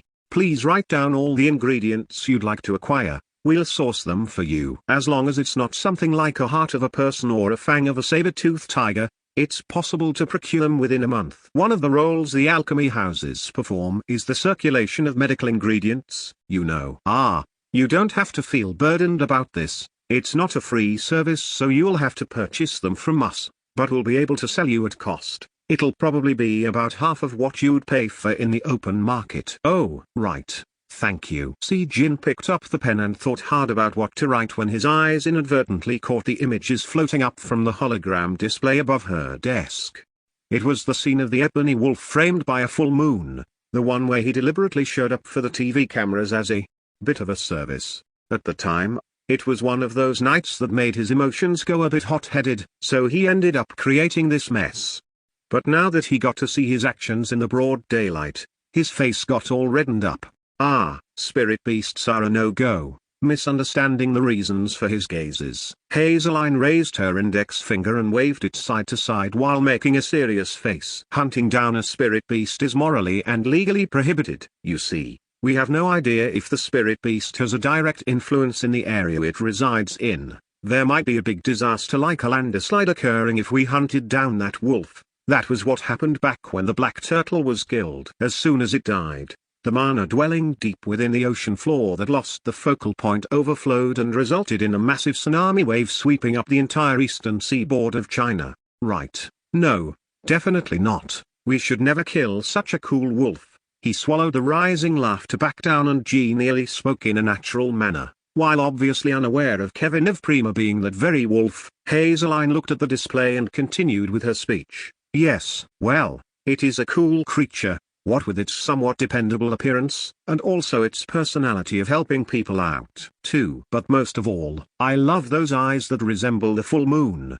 It's really understandable why all the girls are going crazy in the social networking sites nowadays. Honestly, even I shared a couple of posts on the profile book. Oh, by any chance, do you also do profile book? TL, literally profile book. After a short googling, I think it generally means Facebooking, twitting and posting social media comments. At least, that was the impression I got. Left as is, queue up. No, I don't do social media. Seeing Hazeline giggle like that, even Si Jin ended up leaking out a mysterious smile. She looked at him with eyes full of questions, but he pretended that nothing was wrong and started writing down on the paper. A goblin's kindness was impossible without the fangs of the saber-toothed tiger, so he wrote down ingredients for other potions. He even thought of their names in advance. The potion to strengthen the stats of the drinker would be called a Goblin's Rage, and if you can find these, I'll be grateful. When he handed over the paper, she studied every word in detail, even though she was acting disinterested by the contents. It was a normal list of ingredients that didn't seem to differ from what other alchemists would have asked for. Alright. As soon as we procure them, I'll give you a call. Oh, and if it's okay with you, will you be partnering us on your next batch of potions as well? Yes, let's. Si Jin spoke without a hint of hesitation. In all honesty, he couldn't really go anywhere else anyway, because he could only remain as a human for 2 hours a day. Wah, really? You truly are wonderfully decisive, sir. Normally, other alchemists would be reluctant to choose, but Sir Alchemist doesn't. It's Kevin of Prima, he told her while studying her eyes. He could see the surprise in her jewel-like eyes at his sudden self-introduction. And my race is human. Si Jin reached out with his hand. Hazeline stared at the hand for a moment in a daze, before breaking out in a smile and shaking it. Yes, Sir Alchemist Kevin of Prima. I'll do my utmost best to make sure you won't regret choosing Yozion Alchemy House. As the handshake ended, the two stood up from their seats. It's just about lunchtime. But have you eaten yet? Yes, I have already. If that's the case, why don't we, together?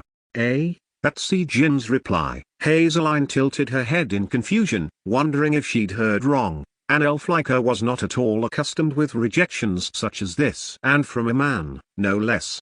It was obviously the first time in her life. Even if it was a gentle no. I already had lunch, but it's only now 12. I usually eat my meals a bit early. My apologies. Of course, he had his own unfortunate reasons for doing this. But the deeply shocked Hazeline could only nod her head after blinking repeatedly in disbelief for a while.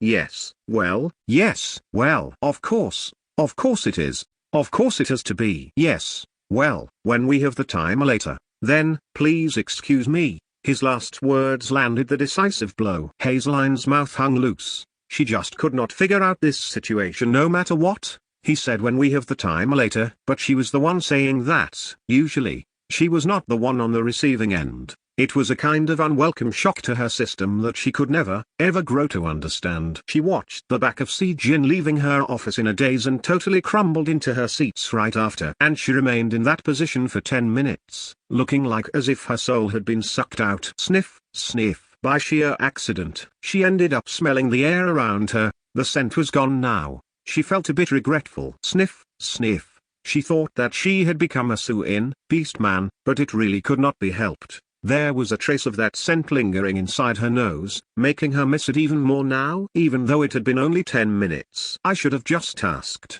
if it could make someone miss another with only its scent, then it was without a doubt an excellent perfume. If it was at this level, then she should have found out what it was even at the risk of annoying him. She muttered slowly, her face full of regret. She continued to sniff the air for a while, before finding herself browsing the internet for men's perfumes. Si Jin could often overhear people talking about the spirit wolf beast everywhere as he walked. Students, knights, even magicians. It seemed like every resident living near or on Gangwon province had talked about the wolf at least once. And more flesh was getting added to the story of the spirit wolf beast, just like that. Since now he could remain a bit longer as a human, Si Jin chose to walk into the monster field the official way. Through the reception area by the entrance. This was the place where the hunters and knights could take a short respite before going on a hunt or after completing it. It wasn't originally a quiet place to begin with. But now, with the numerous reporters mixed in, trying to get more stories on the spirit beast, it was a lot more chaotic than usual.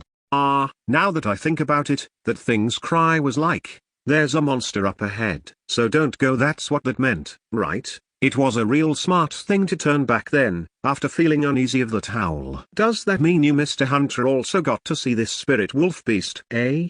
Well, no. But, I really did hear it with these two ears of mine. I did. It was going a woo-oo and everything. You also know well, that wolves in the monster field never cry, right? Seriously? When I was thinking, did I go in too deep, Tilda? This wolf cries out and I got so surprised, I just bolted right out of there. Does that mean, this spirit wolf beast has helped people out before? Yep, that's right. I'm telling you right now, you really can't see a cleverer creature than that guy. Oi, that man over there, that's the hunter who got help from that brown wolf. Hey, Mr. Kim Tae-jo, come over here. This reporter wants to ask you something. Si Jin smiled in satisfaction while hearing all these conversations. To him, it looked like the momentum of the story would continue to gather for a while longer as those people wanting some attention ended up telling tall tales and outright lies.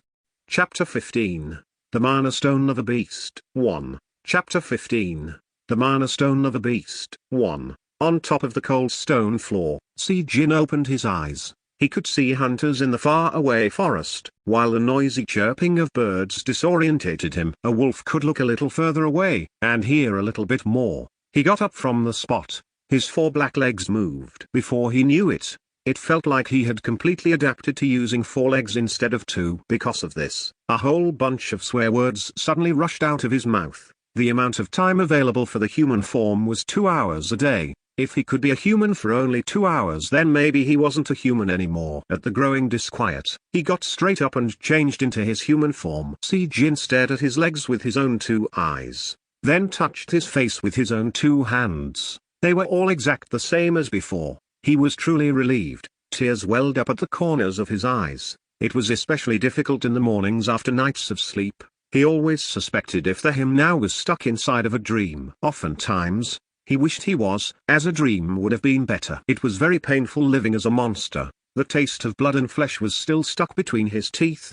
The sensation of ripping away lives whole with a mace, he just couldn't get used to them. If anything, all those things just served to weigh him down to his bones. Sigh. Si Jin let out a deep sigh. But his tight chest and ominous feelings wouldn't just go away like that. And the unusually drab, grey morning sky was making him feel even more depressed than before. At least to somehow cheer himself up, he switched on the micro TV. With a soft whir, a hologram projection spread its light on a wall of the cave. Pant, pant, pant. An orc jaguar was on the run from something. A creature like the orc jaguar possessing such a deep desire for battle and victory was on the run. That was simply nonsensical. But right now, this very orc was beset with terror even from the sound of rustling grass behind it. The smell of a wolf, the odor of a predator, was making this once brave orc scared out of its wits. The orc's eyes hurriedly searched behind its back. It couldn't see anything back there, but that accursed smell was still lingering there. So the orc spared no efforts and put strength in its legs to run away. A woo-oo-oo-oo. A howling dipped in magical power tore through the sky and grabbed hold of this fleeing orc's legs. It felt like all the muscles on its body were going numb from the sheer terror. The orc intuitively sensed the encroaching death, and as it turned its head around, a huge shadow of a jet-black wolf rapidly descended down on it. Quick. With its throat grabbed tight, the orc couldn't even let out any particular scream, only a small whimper, before its life was snuffed out. KHRNNG. After clearing its nose, the wolf pierced into the heart of the orc with its razor-sharp claw. When the hard tip of the claw penetrated past the soft tissues of the heart and touched something solid, the wolf closed his eyes. Then, something mysterious happened. An azure aura slowly rose up like a smoldering veil and began covering the wolf from the claw buried in the heart of the dead orc to the rest of its black body in a thin, nearly imperceptible layer. This blue light lingered around for a moment before entering the creature, causing him to open his eyes in satisfaction. You have absorbed the low-grade mana stone of an orc jaguar. Physical strength and endurance rise by 0.5, agility rises by 0.2. Energy manipulation rises by 0.05.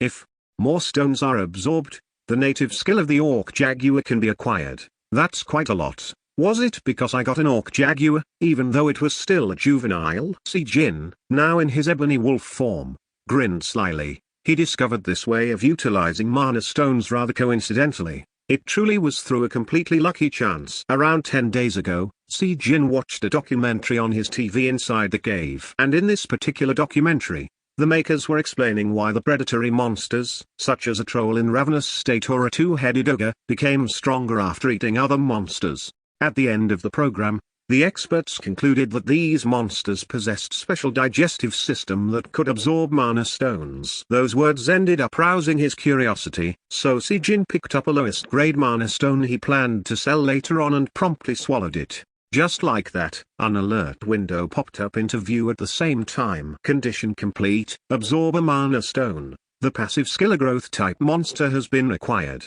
Skill proficiency level, F. When coming in contact with the mana stone of a monster, the host can now absorb a minute percentage of its abilities. A greater percentage of the monster's abilities shall be absorbed when the skill proficiency level increases. He felt like he just hit the jackpot. Si Jin then quickly went and ate all 10 mana stones stored in the cave. All stats ended up rising by around 6, but unfortunately, the most important one of them all, the energy manipulation, only rose by a paltry 0.6. But he wasn't disappointed at all. He did find a new way to increase that important stat. That was why he then really focused on hunting afterwards. He would kill at least 7 to 8 monsters in a day and absorbed their mana stones. The stronger the monster, the higher his stats rose. As to which stat rose when, that depended on the monsters he hunted down. Following the traits of monsters, if it was an orc, then his physical strength increased. If it was a wolf, then his agility rose. If it was a goblin, then the increase centered around mana affinity and magic strength. After focusing solely on hunting for 10 days. Status: physical strength 49, endurance 48, agility 63, energy manipulation 14, mana affinity 9, magic strength 9, luck 8. Ebony wolf, strength and defense increase by 26, agility increases by 40. During the human form, the effects will be reduced by 1/3. Finally, Sijin grew strong enough to easily bring down an orc jaguar. Of course, it wasn't a fully grown individual but just a runt young enough to call it an orc student. But still, all that's left to do is to evolve. Sijin sighed out. It came out as a prun from the maws of the wolf, as far as he knew, or for that matter the rest of the world. The ebony wolves were the strongest species of the wolf-type monster in the monster field. In other words, if he could evolve just one more time, he could very well become either a lycanthrope, or a werewolf. On a side note, the differences between a lycanthrope and a werewolf were quite clear to see. Up to a point, a werewolf was purely a beast. However, a lycanthrope was considered a person. Just like vampires, humans, Suins, and elves, a werewolf possessed a skill to morph into a human. But in the end, its nature was still that of a vicious beast. A lycanthrope possessed a skill to change into a wolfman, but at its core, it was a human being. Looking at things this way, then Sijin was closer to being a werewolf rather than a lycanthrope. That was because of his trait changing his species from human to monster. But a werewolf was incomparably weaker than a lycanthrope. One could understand this point when seeing that, while the latter became a legend, the former remained at the level of a rare monster. But he didn't really care which one he'd evolve into, as long as he could spend the day as human while not worrying about that damnable time limit. Even with just that, he'd be happy enough. Tadak, tadak, while making similar noises to what a puppy would make when running on a stone surface. Sijin returned to his cave. Changing back to the human form, he brought out the micro TV, placed it on a nice spot and lied down on the stone bed. Lately, this was his only method of relaxation. After finishing the hunt, he'd watch TV for the rest of the day with his tired and aching body. Since this was the only human-like hobby he could do, he kept on watching it until bedtime even if all of the programs on were extremely boring. Today afternoon, the president. This wasn't interesting, so he changed the channel. Ha! Seriously? Isn't there any talented people in the Gaeabiyuk Knights Order? Can't you even properly cook rice? I am sorry. I'm not used to doing this. A program about trying to survive on some remote island somewhere came on. Famed for his icy good looks, the superstar Yi Seonji, who didn't look at all his age of mid-40s, was busy berating a mid-tier knight named Kim Ceol. The author literally said it was a program about making 3 meals a day on a remote island. But hey, what does a knight's order do nowadays? Haven't we not have an incident of monsters raiding cities for the past 5 years? Yes, well, that's true. We are focusing on clearing out the fissures. Is that so? But seeing how you have come all the way out here, you probably didn't have much to do in the first place. The chemistry between stupid-faced Kim Ceol who couldn't do anything properly and Yi Seonji who continued to score with barbed comments was fun to watch. Sijin even giggled at several moments. too.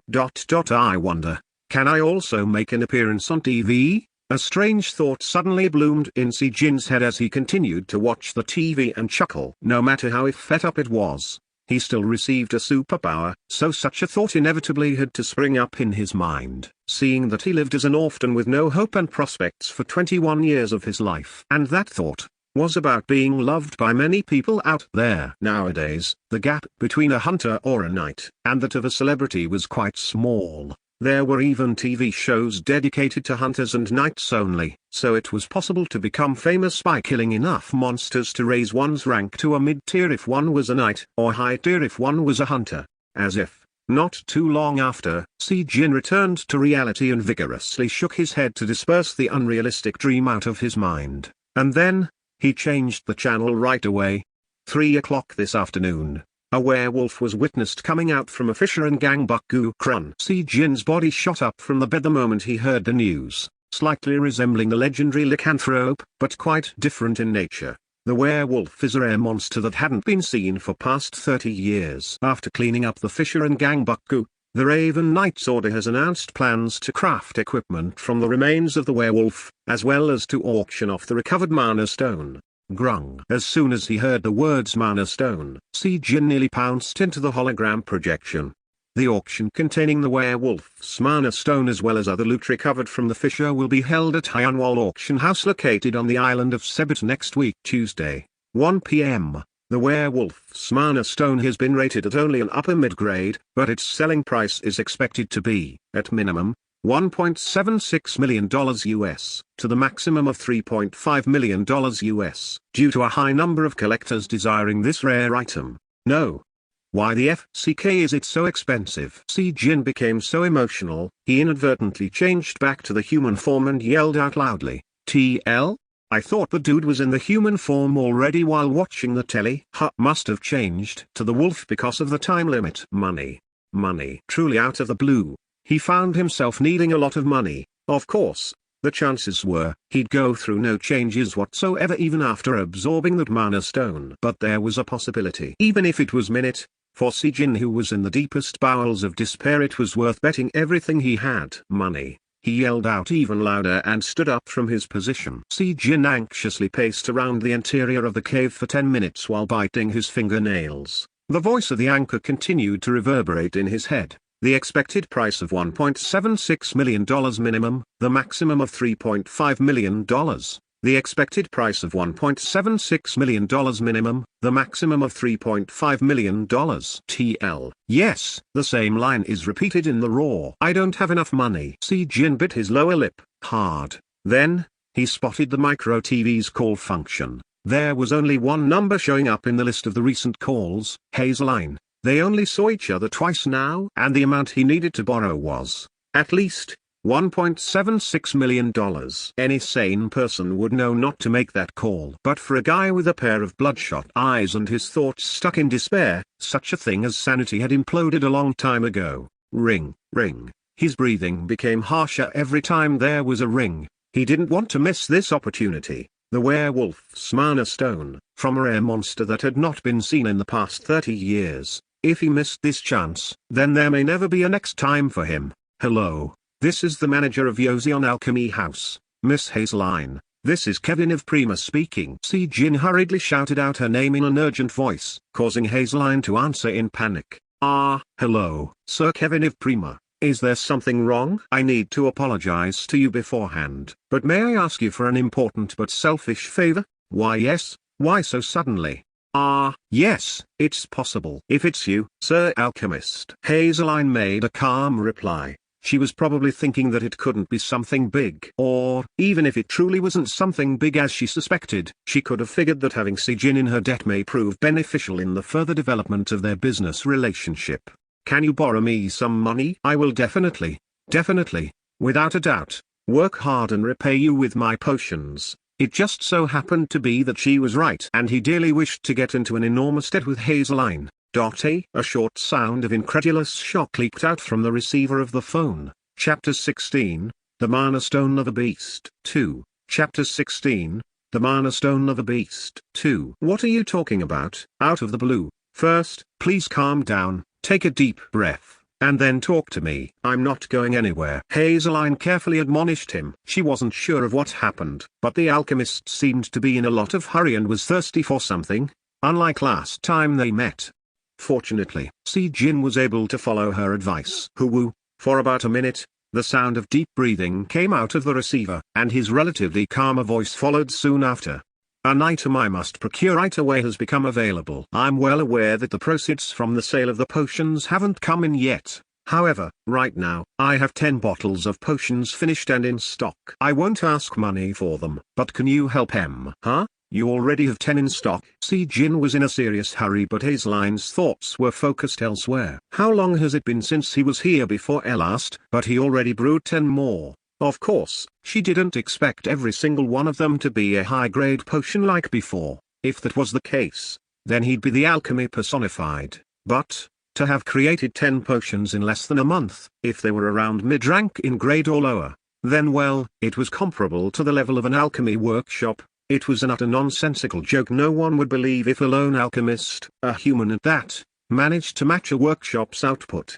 Yes, I have 10 bottles. I can guarantee their efficacy. One potion can greatly increase the constitution, another is an inferior version of a goblin's kindness that has recovery effects, while the other one increases resistance towards elements. Hold on, what did you say just now? Hazeline shot up from her seat in shock. Now, it was her turn to feel restless. Not only she couldn't figure out how he had brewed 10 potions so quickly, but she also heard the increases resistance towards elements bit. That was a serious problem, because that kind of potion no longer existed. Or more correctly, the recipes for those potions were all long forgotten. Around 60 years ago, among the first alchemists to cross the world's rift and settle down on Earth was a certain household named Rhodes. Often referred to as the Rhodes family, their alchemy skills were truly peerless, and it was not wrong to say their alchemic legacy became the forefather of the modern alchemy.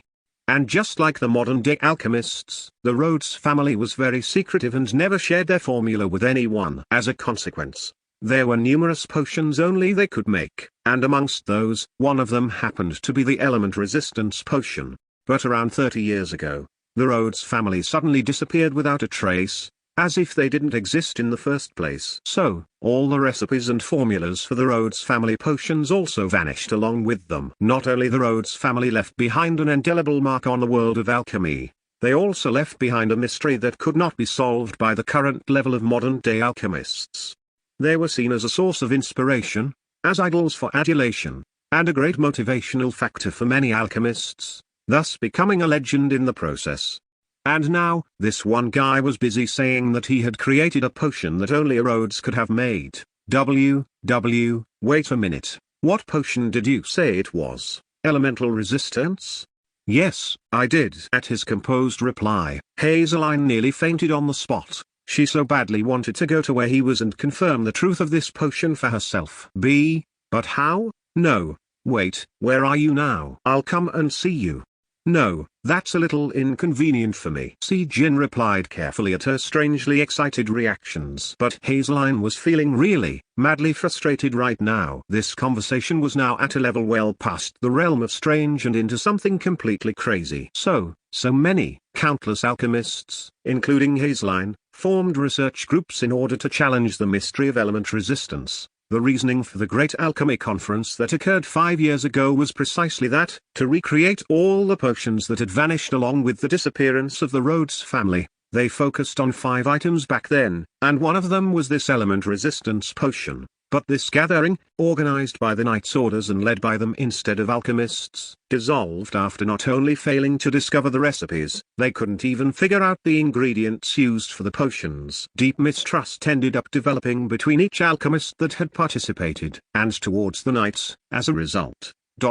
No. Well, if Cersei Jin really brewed a resistance potion, we need to meet first. We should talk about this only after we meet personally. I will go to you. Where are you? That very same day, 2 of them met in the Yozion Alchemy House. A mid-grade. It should be around the mid-grade. Hazeline spoke while examining the scarlet-colored liquid contained in a potion bottle. Her breathing was rising up rapidly. Using her 17 years of alchemy experience, she confirmed it. This looked exactly the same as the illustrations of Rhodes' element resistance potion she had seen. It was really the element resistance potion. Even though it was rated at a rather lowly mid-grade, there was little doubt Knights' Orders would go mad with desire for this potion. The elemental attacks of the monsters rated upper mid-tier or higher were very difficult to deal with. After all, the physical damage could be negated with armors, but these armors couldn't protect the body underneath against the attacks of flames and ice spewed out by, say, a dragon turtle or a wyvern, so the knights had to defend using only the mana barriers.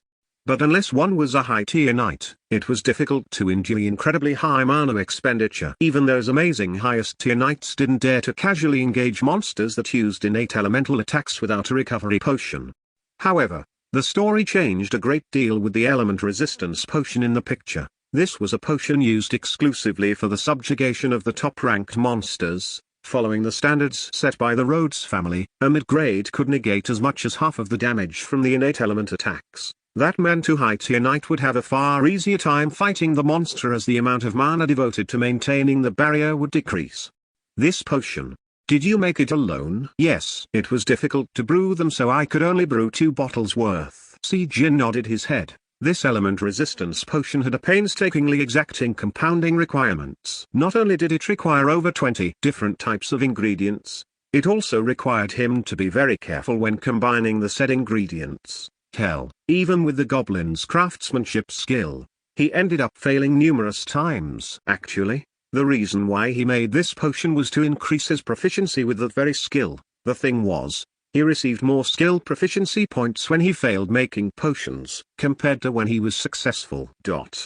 At this very moment in time, the two people gazing at this potion were thinking two very different things. Hazeline was momentarily speechless after hearing him say could only brew 2 bottles. She became hopelessly curious to the identity of the man in front of her. How could he drag the recipe of a potion now long forgotten back out of the abyss all alone? Just how could he? Maybe it was his master? That was when a light bulb went off in Hazeline's head. The Rhodes family hid away from the view. Some said they were murdered by other jealous alchemists. Some said they simply had returned to their original world. But they were all just theories. The only real fact remaining was that they just vanished into thin air like blowing dust. What if the reason why they disappeared was because they felt sick and tired of alchemy? It made a certain amount of sense. Great things were expected of the Rhodes family, and thus they received huge product orders compared to other alchemists, and the burden and the enormous pressure created by those demands would be like an axe hanging over their heads. When a famous alchemist had enough of all things alchemy, there were 2 avenues left to tread for this person. Either he or she start raising a successor, or like Hazeline here, become a manager of an alchemy house. But Rhodes would never, ever choose the latter. Never mind that. What is this favor you want to ask me? Hazeline worked hard to maintain a poker face while asking him, as things began falling into her logic, place rather quickly. Alchemists highly valued the master and apprentice relationship above all else. There was no need to ask about an uncertain matter and potentially sour their current relationship. After all, by any chance, have you already heard of the werewolf's mana stone? The story came out this morning. Si Jin too did his best to maintain his poker face. The minimum expected price may have been $1.76 million, but it was expected to be sold at the max amount of $3.5 million. Even if he used up the remaining half of the saber-toothed tiger's fang and concoct more high-grade potions to sell immediately, the proceeds from the sale would only come in after at least a month's time. So, Hazeline's assistance was a necessity if he wanted to buy the werewolf's mana stone. Although this was only their 3rd time meeting like this, Si Jin didn't really have anyone else to rely on besides her. Plus, he was feeling confident, as well. He could create potions on the same level of goblins. So who can refuse him outright? Ah, that. Yes, I saw it. But why would you? Perhaps? Yes, I truly wish to purchase that mana stone. But the problem is, I don't have the money. Si Jin just couldn't say that out loud. So, he pushed forward the potions that were as good as money towards her. Hazeline was busy punching the numbers on the calculator in her head as she gazed at those potions. The element resistance potion, nominally, since it was rated a mid-grade, it should be priced around $45,000 US at most on the market. But through a sales commission, she should be able to extract as much as $350,000 US. It was a shocking amount of money considering that only one person could drink this potion. The other potions were also quite useful as well. But taking into account the sales tax, the total would not go over $530,000 US. Adding the proceeds from the sales of a goblin's kindness potions, $2.47 million after tax, the mana stone of the werewolf was expected to go for $3.5 million. So, there was a shortage of another $1 million or so. However, there was something far more valuable than $1 million to consider here. It was the future relationship between these two people, Hazeline and Kevin Prima. If this man was indeed the successor to the Rhodes family legacy, or, even if he wasn't, there was a need to maintain a good relationship with the talent of the century like him. I can't afford to let him go. She was already half convinced anyways. This man had to be the god of alchemy, Rhodes' apprentice. Without that explanation, there was just no freaking way he'd be able to perfectly replicate a potion that had been lost to the world for almost 30 years. Hazeline was feeling relieved that she had met this man only recently. If it was in the past, when she was still full of pride in her own alchemy skills. If she met him then, who knows what kind of mess she'd have created out of jealousy and pettiness. I will definitely procure it. That much I can promise you. Please be rest assured I've earned quite a bit of money up until now. Even though I look like this, I was quite a famous alchemist and a wizard in the past. I'll have you know. Hazeline smiled brightly as she spoke, and that caused Sijin to break out into a deep grin of his own as well. In the empty manager's office, after Sijin had left, Hazeline logged on to the alchemist's cafe after 3 years of absence. It was a type of specific job-related forum where only the current or former alchemists could join. She stayed away due to various reasons, but today, she became curious if there was any new information regarding Rhodes' family, and so, here she was. It sure is lively here, she muttered to herself. Even though it had been 30 years since the disappearance of the Rhodes family, it seemed that there was still a lot to talk about. There was a dedicated thread for all topics Rhodes related, and the last message was posted only about 10 minutes ago. Out of all the stuff that piled up during the last 3 years, she compiled only the posts that required a VIP clearance to read and carefully went through them, but very little contained anything useful to her, if any. Tsk, my eyes rotted for no reason. Hazeline logged off. After finding nothing useful, I've had to change a bit with the element resistance potion's name. The raw kept on saying, which literally means innate, natural resistance, and I was planning to go with that. Then I read a bit further and there was the mention of fire, ice-based attacks, and this potion raises resistance towards those, so I figured calling it element resistance sounded a bit better, a bit more game-y, if you will. Chapter 17, The Mana Stone of a Beast, 3. Chapter 17, The Mana Stone of a Beast, 3. Located on the island of Sebit, the famous Hyanwal auction house was considered as one of the world's best, and consequently, the auctioned items were of equally high quality as well. They only dealt with rare loot dropped by the monsters defeated by the Knights Orders based around Seoul. They also selected only the uniquely named branded goods out of all the equipment submitted by various smithies around the country. TL. The author used the term in this sentence, lit. Means named products, luxury goods, etc. Thinking back to Zenobi's gauntlet from one of the previous chapters, I decided to go with branded goods until I can come up with a better alternative, which remains to be seen. Oh well, it had been 5 years since Hazeline's last visit to this Hyanwal auction house. She didn't feel all that much different. However, if anything, she felt like swearing out aloud thinking about how she'd have to tolerate all these people and all that noise they would make. It's still the same useless showing off of wealth. TL. Author lit. Said useless money party, just like a party on a boat. There were plenty of colorful lights brightening up the night sky up above the auction house building built on the island. We welcome you to Hyanwal Auction House. An employee bent his back to greet Hazeline. Every employee working in the Hyanwal Auction House possessed quick wits, fast enough to easily determine the high value of the robe Hazeline was wearing.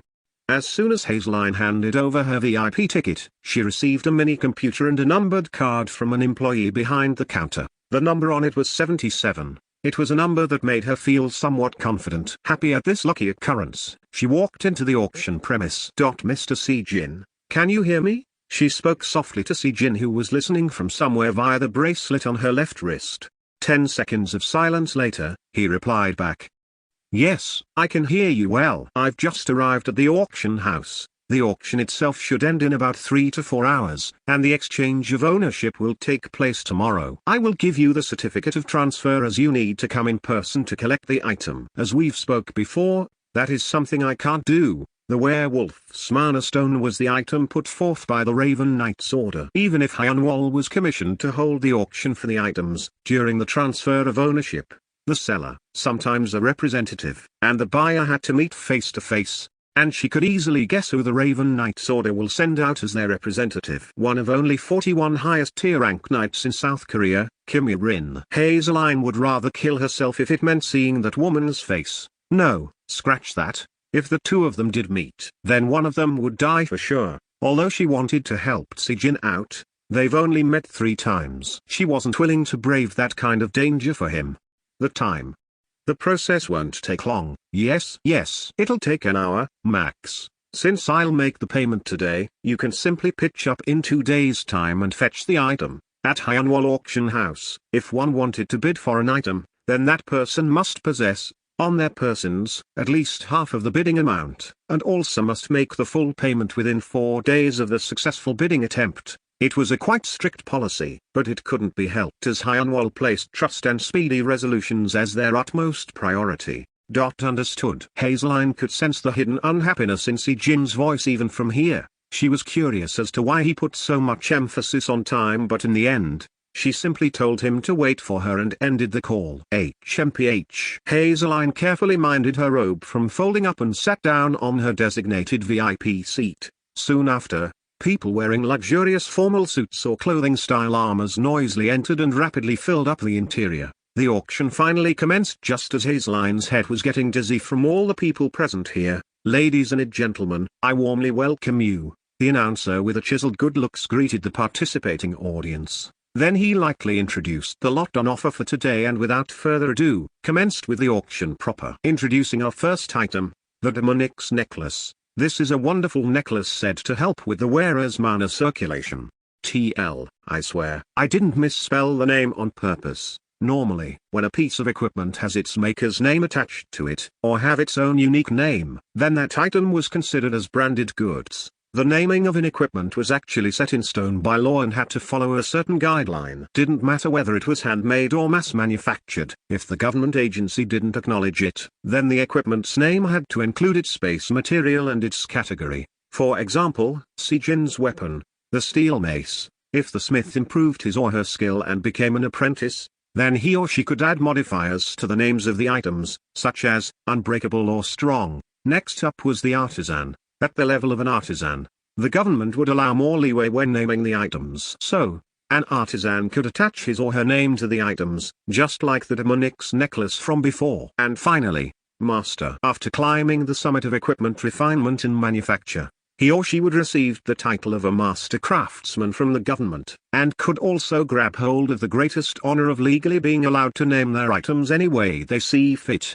The master craftsman, with this honor bestowed onto them, faced no restrictions in naming their products. So stuff made by these people often came with names that had basically nothing to do with their intended purposes. Examples included things like Call of the Beck or the Ideal of Rhodes. With naming senses like these, it was no wonder that there was a rumor floating around, of masters burdened by peer pressure frequenting certain consultancies specializing in finding the perfect names. That's a good item. Necklaces that aided the mana circulation were hard to come by. It was quite likely the maker, the Munich, would rise from the position of an artisan to a master in the near future. However, that was of no concern to Hazeline right now. She spent the time fighting off her heavy eyelids, while yawning sporadically. And this lot is the item brought to us by Korea's Best Knight's Order. Ravon, the werewolf's mana crystal. The author suddenly started calling the mana stone a crystal here. A typo? Finally, the item she was waiting for had made its entrance. A mana stone that was shaped like a wolf walking on 4 legs, and colored in the shade of deep gray. Mana stones rated upper mid-tier had such defining characteristics. Mana stones accumulated in the hearts of the monsters resembled the appearances of their hosts. A werewolf is well known as a rare monster, and it is believed this was the very first time it had appeared in South Korea. The auctioneer broke the ice with a well-known fact. Several collectors got ready to place their bids, their eyes focusing on the jewel-like mana stone. Hazeline also took a glance at her personal bank balance and checked the amount there. After quitting the life of a wizard and an alchemist, she kept most of her assets as hard cash, so she did have enough of an arsenal for this task. $5.4 million US. Phew. He will pay it back, right? Even though she promised to help him out a week ago. But now, at the thought of spending this hard-earned wealth of hers, uncertainty and worries invaded her mind ever so slightly. He wouldn't skip town after getting the mana stone now, would he? The opening bid is set at $45,000 US. The bid increments will be fixed at $1,000. First, the gentleman bidder, no $46,000. The bidding had begun. An overweight human, a Suin with a pair of animal ears on top of his head, even an elf wizard holding a magic staff. All these people, and more, began the intense bidding war just for the privilege of taking this mana stone home. $450,000, $900,000, $1 million, $1.3 million, $2.6 million. The bidding price instantly shot up towards the expected maximum amount without taking a single break. No 48. The beautiful elf wizard has put forward $4.1 million. The Mana Stone could give her inspirations when practicing magic, so it's an excellent choice. And so, the final plateau had come. The elf wizard that called the amount of $4.1 million carried a victorious expression on her face. Is there any other competing bids? The werewolf's Mana Stone with near unlimited potential uses. You may never know, you could gain enormous power of the werewolf from it. The auctioneer spouted a load of bull CP. Hazeline could only chuckle at his audacity. She was still feeling somewhat regretful at the fact that she had to spend more than half of her wealth to buy a totally worthless trinket. But for the sake of a personal connection, it had to be done. 3 times. I shall call for 3 more times. $4.1 million. As soon as those words came out, Hazeline got ready to submit the bid of $4.2 million. $4.1 million. Is there no other bids? This is the final call. But she changed her mind at the last second. Oh. Number 77, a mysterious lady with $4.5 million. The auction hall grew noisy, and Hazeline grinned deeply. I've got my pride as an elf, so how can I waste time raising my bid by only $100,000? I've deposited the money. Yes. Thank you very much. We've confirmed the payment. Behind the auction stage, Hazeline was conversing with the agent from the auction house regarding the item she had bought. 2 days. Please set the schedule for 2 days later. Oh, and also provide me with a certificate of transfer as well. A certificate of transfer? Yes. It's a gift for someone. Hazeline spoke as if it was nothing much. Although it was a debt and not a gift. But still, calling it as such made her appear more wealthy. A woman making a $4.5 million gift. What a cool person. Oh, of course, we understand. The agent nodded his head and summoned the employees. Phew. Si Jin wetted his dried lips as he exited the Seoul station under the bright glare of the sunny afternoon and climbed aboard a pre-booked taxi.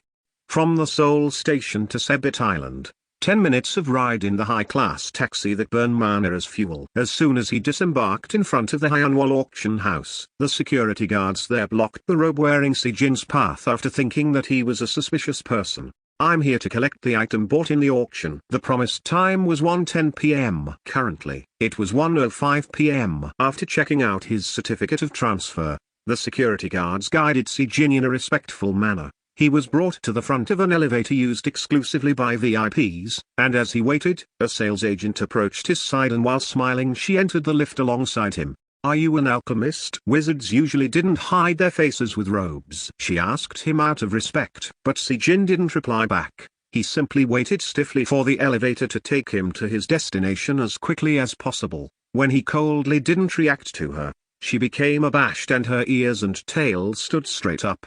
A tail, because she was a canine type Suin. TL. A Suin is a beast man. Days weather is nice. Yes, it's the middle of a winter but it's like an early summer day. I wonder if something's going to happen. She bravely continued to chat him up despite the risk of offending him. The sole reason for her behavior was that she was a canine type Suin. The ideal type of mates for a canine type Suin who possessed a powerful sense of smell was a man with a nice body odor. And with his passive skill active, the scent spreading out from Si-jin's body was as incomparably manly as it could get. It's really nice. A wolf. Yes, it was a scent of a wolf. Making sure she wasn't seen, she sniffed the air and her face softly reddened at the seductive aroma. Ting dash. But the cruel elevator had arrived at the top floor for the VIP guests already. The sales agent regretfully watched Si-jin's back as he walked away. Wow. The spotless, polished marble floor till lights reflected off. The expansive view out the window showing the Han River and the beauty of Seoul, and as you shade dyeing the interior blue to confuse the senses as if one was walking in the sky. This stunning space was the VIP-only sky lounge of the Hyeonwol auction house, where no regular folk could ever hope to enter in their entire lifetimes. Looks like you've arrived. As Si-jin stepped on the marble floor with a dazed face, having forgotten about his urgent lack of time, a soft yet righteous voice came to him from somewhere. Hello there. I'm Kim Yurin, a knight ranked highest tier, from the Raven Knight's order. It was Kim Yurin, completely opposite of when she was talking to the goblin version of Si-jin. She maintained a cold, expressionless face as she offered her hand. Ah. Yes. How do you do? For Si-jin, It was their second meeting. But for Yurin, it was her first. Whatever the case may have been, the two people faced each other and shook hands. I've been using the US dollars after converting the original amount from the Korean won. And in this chapter in particular, I had to round up pretty much all of the bidding amounts to make reading the chapter a bit less hectic. I hope you guys are okay with that. Chapter 18, The Mana Stone of a Beast. 4. Chapter 18, The Mana Stone of a Beast. 4. Please confirm that it is the right item. Kim Yurin was still beautiful, subtly different from back when she was lively and refreshing, though. He still found her current robotic and cold mannerisms just as alluring as before. Here it is. Kim Yurin handed the briefcase containing the mana crystal over to Si-jin. From the slight opening, the light shone from the mana stone. Si-jin spoke while giving her the certificate of transfer. No, I didn't make a mistake here. The author again said mana crystal in the raw, then reverted back to stone in the very next sentence. Thank you very much. One more handshake followed that. Their businesslike conduct really suited the claim of this meeting being their very first. Their focus was solely on getting the official business completed, leaving a very little gap for anyone else to be in. Still, Kim Yurin found the attitude of Si-jin quite agreeable as he showed no ulterior motives towards her. Well then, you two. Shall we go somewhere and have a nice meal together? Suddenly, the Hyunwol auction house's director spoke after observing the duo for a while. His suggestion wasn't really a necessary procedure to follow, where the auction house's director takes both the seller and the bidder out for a meal after a successful transaction. Most of the time, it was requested by the buyer, and seller refusing the invitation would be seen as being disrespectful. One could argue that truthfully, the chance to have this meal was one of the reasons why the final hammer price of the mana crystal exceeded the maximum expected amount of $3.5 million. A chance of having a meal together with Kim Yurin would be of quite a worth, after all. If that's the case, shall we go? I know a good restaurant frequented by our knight's order. At this suggestion, Kim Yurin assumed a polite smile and tried to guide Si-jin. But, against all expectation, Si-jin shook his head. Is it possible to delay the meal for a later date? I'm currently running short on time. Kim Yurin's body stopped dead, still in her trek towards the elevator. Si-jin couldn't see it, but her face was strangely distorted at that moment. A profession that was busier than a highest tier knight would be rather difficult to find. She worked hard to straighten her face and turned around to stare at the lower half of his face before opening her mouth. Because of the robe's hood pull low, she could only see his face's lower half. I apologize, but if it's not today, then I won't have enough time as well. Another date is a little. If that's the case, then let us forget about the meal. Apologies for my lack of time. Si-jin was adamant in his position. In that moment as she was opening her mouth to say something, Si-jin had already walked past her and was entering the elevator. Wait a moment. As she was being flustered after receiving this strange indifference for the very first time in her life, the elevator doors were already closing. Wow, Miss Yurin, you just got rejected, right? The junior knights around her spoke in a shocked tone. They weren't mocking her, but rather, they seemed to be genuinely surprised as well. But Yurin dazedly watched for a long time the elevator that had now arrived back down to the first floor, unable to even make a retort. Take me to the Seoul station. Si-jin checked the remaining time after he boarded a taxi. Around 70 minutes. Thankfully, there was enough breathing room left. Sighing out in relief, he again confirmed that the mana stone was carefully housed inside the briefcase. A thick smile automatically spread on his lips. As soon as he arrives back at the cave in Gangwon province, he'd absorb this mana stone and wait in leisure for the evolution to occur, but that kind of relaxed thought couldn't last for long. Gwahang. First, there was an ear-busting explosion of noise, and right after, an enormous vibration shook the car's frame. This unidentifiable event made Si-jin's body float up, and when he came to, he found himself thrown out of the taxi. Through the hazy view, he could see cruelly twisted wrecks of cars and debris littering the asphalt. Suppressing the pain from his head and ribs, Si-jin confirmed the status of the item in his arms. Fortunately, the mana stone was intact. Kaya tilde. A wicked cackle dominated his ringing ears. He followed the sound back to its origin, and looked past the twisted wreckage of the car. Wings of a bat on its back, its looks reminiscent of a miniature devil. A monster called Gargoyle was there. This BD mindlessly slammed its body against a taxi and totally crushed it. Cuck. Si Jin's body trembled as he stood up. As he began to think why on earth a gargoyle had shown up in the middle of a city, a completely unrealistic sight 100 times worse than that was unfolding before his eyes. And that was the countless hordes of monsters. There were monsters in the sky and on the streets. From the ragtag groups of monsters such as orcs and skeleton soldiers, to a wyvern slicing up the air and blocking the sunlight with its massive body, and even ogres that violently shook the earth every time they took a step forward. All of this was unfolding in less than 3 minutes. Unable to differentiate whether this was still the capital of Korea, Seoul, or a monster field from this unfolding spectacle, Si Jin momentarily stood there, his mouth hanging loose in a daze.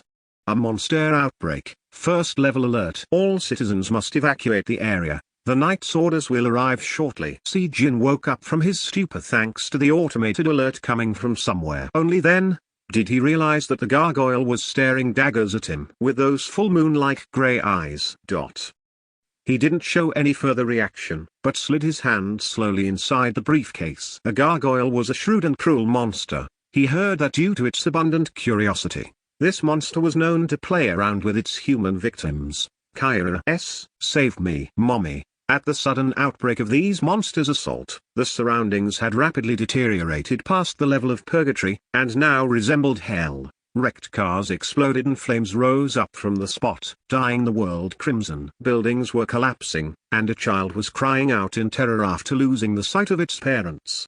Iruek. But the gargoyle focused its stares only on Si Jin. Seeing its slightly crooked ear, he could tell it was now regarding him as its a plaything. A gargoyle was a mid-tier ranked monster. Although it wasn't because of its physical strength, but rather due to its sneaky characteristics that favored setting up traps and such. But gargoyles participating in an outbreak would have its stats boosted to 1 level higher. It was helplessly impossible for Si Jin of now to defeat this thing.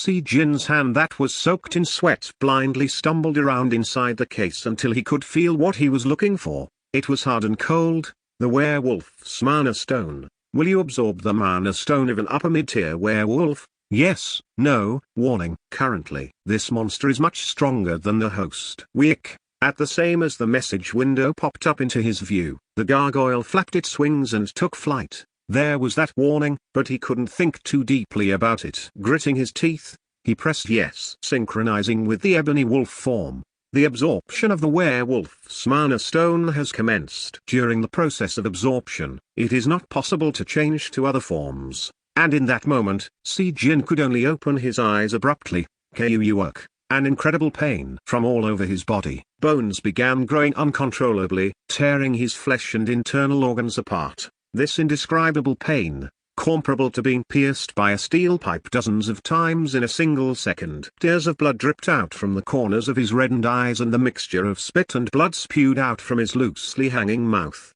Keek. At the sight of a man that looked like he was committing suicide, the gargoyle tilted its head and came in closer. Guttural groan in pain, all over his body, bones repeatedly stretched then tore out of his flesh before retracting back. The sight of him vomiting out a bucket of blood with a pained whimper every time that happened was enough to make the gargoyle break out in a grin. Keek keek keek. The gargoyle slowly flew up and landed on Si Jin's back after he collapsed on the asphalt. It poked his head with its finger for a moment or two, then as if it found this amusing, the monster cackled again. Keek keek keek. Unfortunately, a gargoyle was a type of monster that got bored rather easily. The ugly creature raised its sharp claws with a smile on its face after having instantly lost all interest in him. The claw that could easily rip apart a person's body like cutting a radish gleamed icily. The BD's weapon was raised high in the air, and Si Jin's head would soon be split clean open by those ugly claws. The absorption has been partially completed. From now on, Beast Mode can be utilized.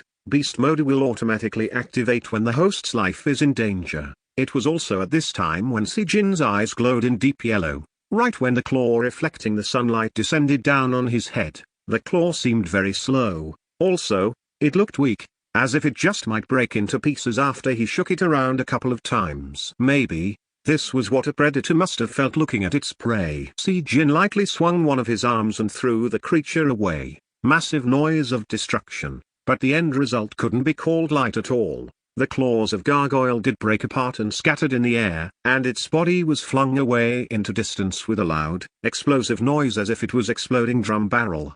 Heavy breathing. Only then did the flow of time restore back to normal. Jin tried to grasp his boiling heart as he heavily breathed in and out. Unfortunately for him, the idea of feeling relieved was as distant as it could possibly get. What there? His hands had become larger and sharper like that of a beast, and his body was being covered in fur. A tail was coming out of his rear, his jaws were extending, and his teeth were becoming more horrifying. Jin dazedly stared at his hand, now covered in black fur. This was the appearance of the werewolf in the beast mode. He hurriedly scanned his surroundings. Fortunately, in this hellhole there wasn't anyone with enough leeway to pay attention to his sudden transformation. The human form. Why can't I change back to the human form? That was his first question. Why was he now in the form of bipedal beast, instead of a human? Thankfully, the friendly system solved that quandary for him. Until the mana stone absorption is completed, the human form will not be available to the host.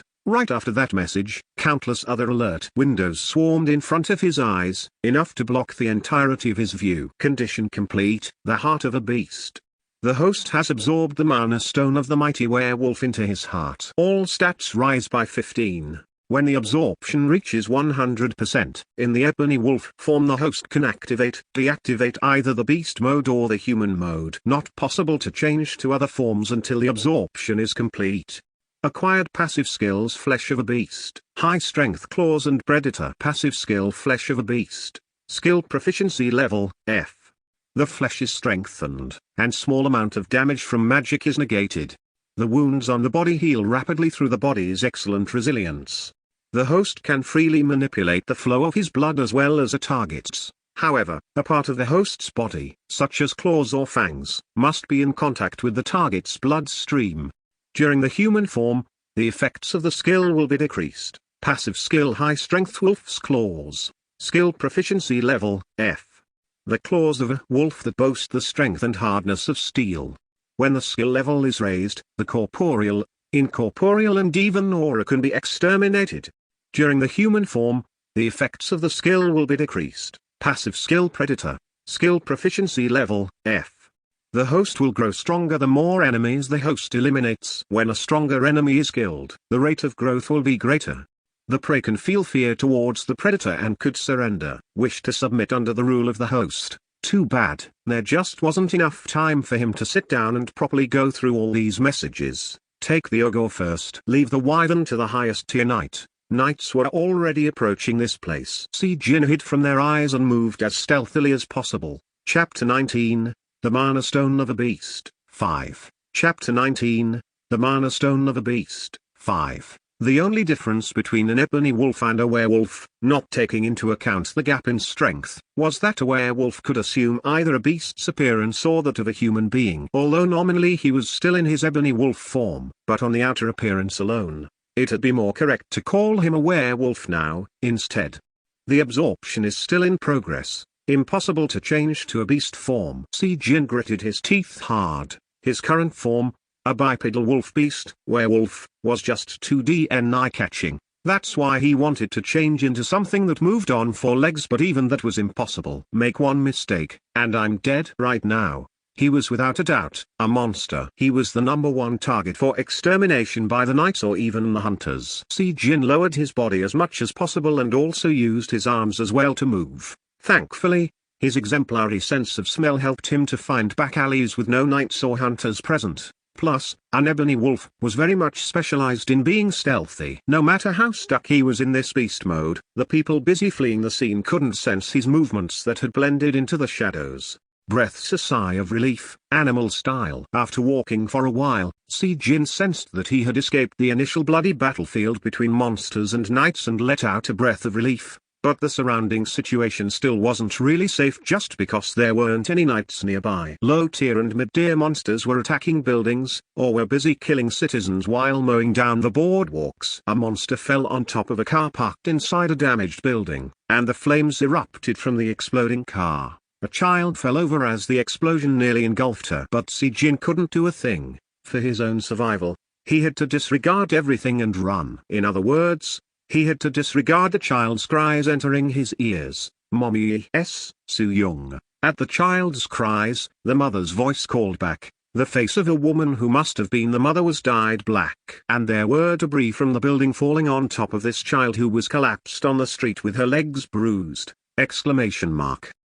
He didn't hesitate for long. His legs moved first. He used the whirlwind dash, covering the distance of more than 500 meters in a single breath. Si-jin hugged the child in a protective embrace. Immediately after, a terrifying amount of building materials and steel beams crashed down on them. The mother's tear-soaked scream tore through the air. "Doesn't hurt." As expected, the body of the ebony wolf in beast mode was sturdy. He couldn't see because of being under a ton of rubble, but otherwise, he could feel zero pain. He quickly confirmed the safety of the sniffling child within his embrace. Then, he deeply extended an arm and powerfully swung it.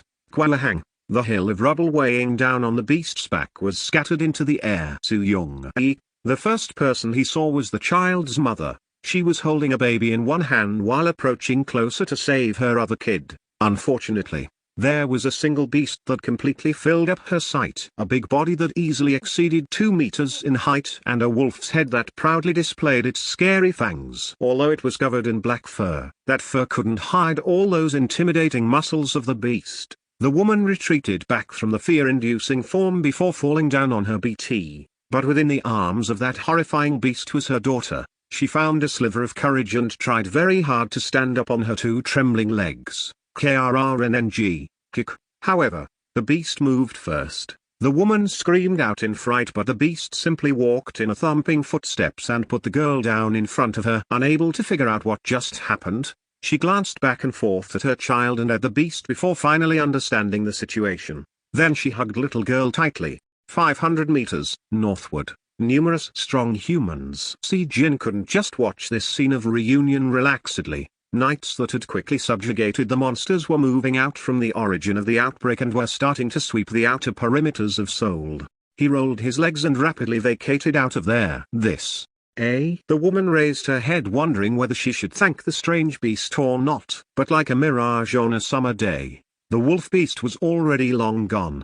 The military cordoned off a section of Seoul in order to mitigate the damage from the monster outbreak. Si-jin could understand this fact without much difficulty by the faint whiff of firearms in the air. And so, instead of trying to leave Seoul, he decided to hide somewhere until the absorption of the Mana Stone was completed. As he was stealthily roaming around the city of Seoul, he found the entrance to the sewers by chance and hid himself in there. "I feel like dying." Si-jin lied down on the wet stone floor and breathed heavily. He could more or less tolerate the depressing atmosphere draped in darkness and the eerie, moist air, but he just couldn't handle the rotting smell. And maybe because of the side effects of the absorption, the strangely cold temperature was also proving to be rather difficult to tolerate. His eyes closed bit by bit. It was dangerous to fall asleep as someone could find him, but the sleepiness, caused by the side effects of the absorption, easily defeated his worries, since they are too busy exterminating monsters. So hopefully they wouldn't think of coming down to the sewers. Hoping this was true, Si-jin slowly fell into slumber. A fissure appearing near a nameless church located in the suburbs of Banpa burst open before it could be erased, and this event caused a great disturbance in Seoul. As the credit rating of the Republic of Korea is expected to suffer from the first monster outbreak in 5 years, the citizens are busily voicing out whether the Knights' orders, who were caught unprepared by the fissure bursting open, are to be blamed for this. Pay no attention to that. Right now, after subduing the monster outbreak to some degree, tired and injured knights were taking breaks by lying or sitting down on the grounds. The highest tier knight Kim Yu-rin consoled a worried subordinate knight as he was watching the news. "It's always the same story after monsters attack a city, right? Even though it might be tough this time, don't get too discouraged, as it's not our fault anyway. It's not our fault but the private security corporations that neglected the repairs and maintenance of the fissure detection equipment," added Yu-rin in her head. Her face crumpled in irritation at these thoughts. Originally, it was left to Knight's orders to monitor the monsters and possible appearances of the fissures. However, the government took away and handed the responsibilities over to several private security companies after someone argued nonsensically that the burden placed on Knight's orders trying to manage such a high-tech department as well would be too much for them to handle. Truthfully, it was responsibilities only in name, as, in all honesty, it was all very unfair type of a deal where they only cared about profits and the real responsibilities were dumped on the Knights Order's doorsteps. Since it was the Knights Orders that got blamed if monsters rampaged around, like today, even though it was those f-king bastards that were getting paid to monitor the fishers. Yes. She left behind the still depressed subordinate and headed towards the temporary medical facility set up to house the injured people. But the mood in that place was weird. Of course, there being no horrific injuries like someone losing a limb or something similar like that played a part. But at the moment, knights were huddled together in one spot and were busy making strange faces while watching the hologram projection from a mobile phone. Their expressions were full of surprise and riddle. What are you all doing? Many people lost their lives and the amount of property damage was difficult to quantify. Of course, that didn't mean everyone should observe the sorrowful mood religiously. But still, that kind of behavior was unfitting of the current situation.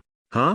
Oh, hello there. The knights hurriedly switched off the projection and greeted her after recognizing her face. The knights gathered here were not from the same orders but would unite under one banner, the country, and act together in case of an emergency. So every knight with lower ranking than Urin had to show her respect even if they were not from the same order. You don't have to bow your waist that much since you're injured. I'm simply asking you because I'm curious. What were you all watching just now? At Urin's words, the instigator who showed the projections to other knights, a male mid-tier knight from the Raven Order, Yi Su-han answered back hesitantly.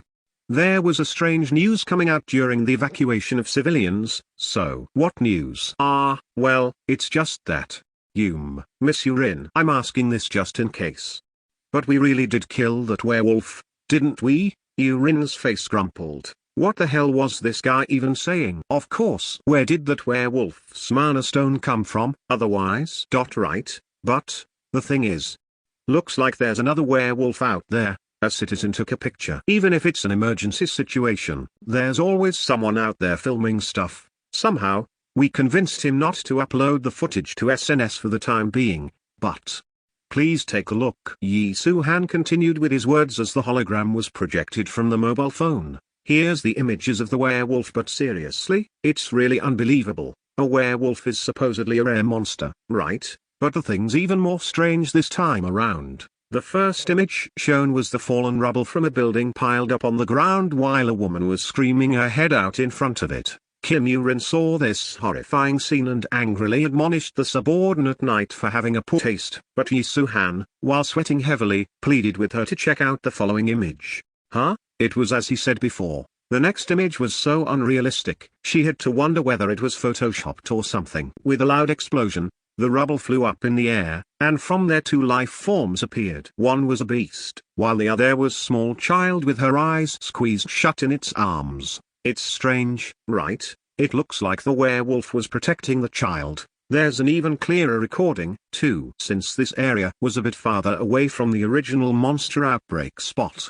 a few CCTV cameras managed to survive the chaos. Yi Su-han then played the recordings from the CCTV cameras, and Kim Urin watched them all with a totally dazed expression. The falling building material on top of the kid, a black life form moving so fast, leaving only an indistinct blur on the footage. It was for certain. That werewolf definitely jumped in among the falling rubble with an intention to save. I showed this to a handful of Suin knights, and their reactions aren't no laughing matter. They are raising a ruckus, saying this could be the legendary lycanthrope. Obviously, it's all empty bitchings, though. I wasn't swearing.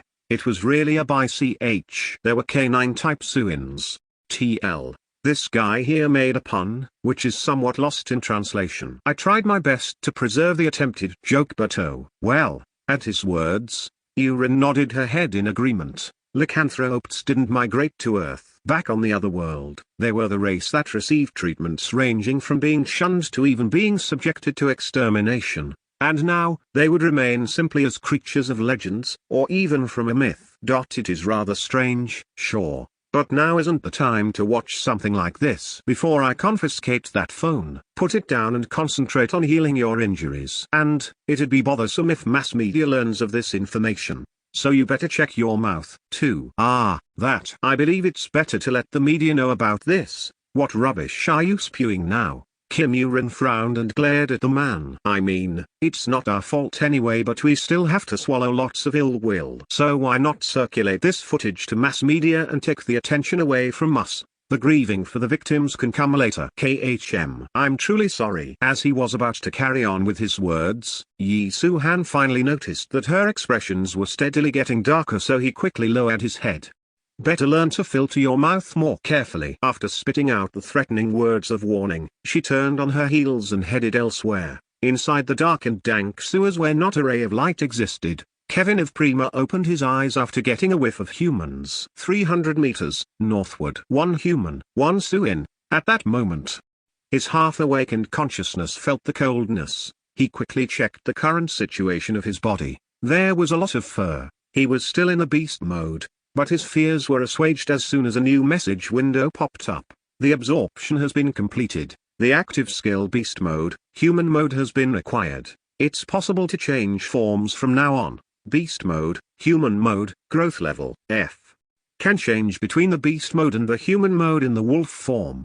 Beast mode, body changes to a werewolf. All stats related to the ebony wolf form will be increased 3 times during this mode. Human mode, body changes to a human. All stats related to the ebony wolf form will not be reduced during this mode. Calculated from the current energy manipulation stat, the skill beast mode, human mode can be sustained up to 450 minutes per 24 hours. Stats, physical strength 134, endurance 133, agility 175, energy manipulation 30. Mana affinity 20, magic strength 20, luck 7. As soon as the messages rose, Si-jin quickly activated the human mode. But there was a problem. The difference between the human Kevin of Prima and Kevin of Prima the ebony wolf activating the human mode was not small at all. His height must have grown, judging by his eye level being higher than before, and the muscles on his body at a glance looked like he's been pumping irons all his life. And his junior down there was now the size of Mace. Who goes there? Out of the blue, a man's shout and the chilly sensation of an ultra-sharp mana were directed at his location. I'm a human, Si-jin replied quickly, and at his voice, knights rapidly approached him. Oh, my. In front of Si-jin, 2 knights, one male and the other a female, was studying his appearance.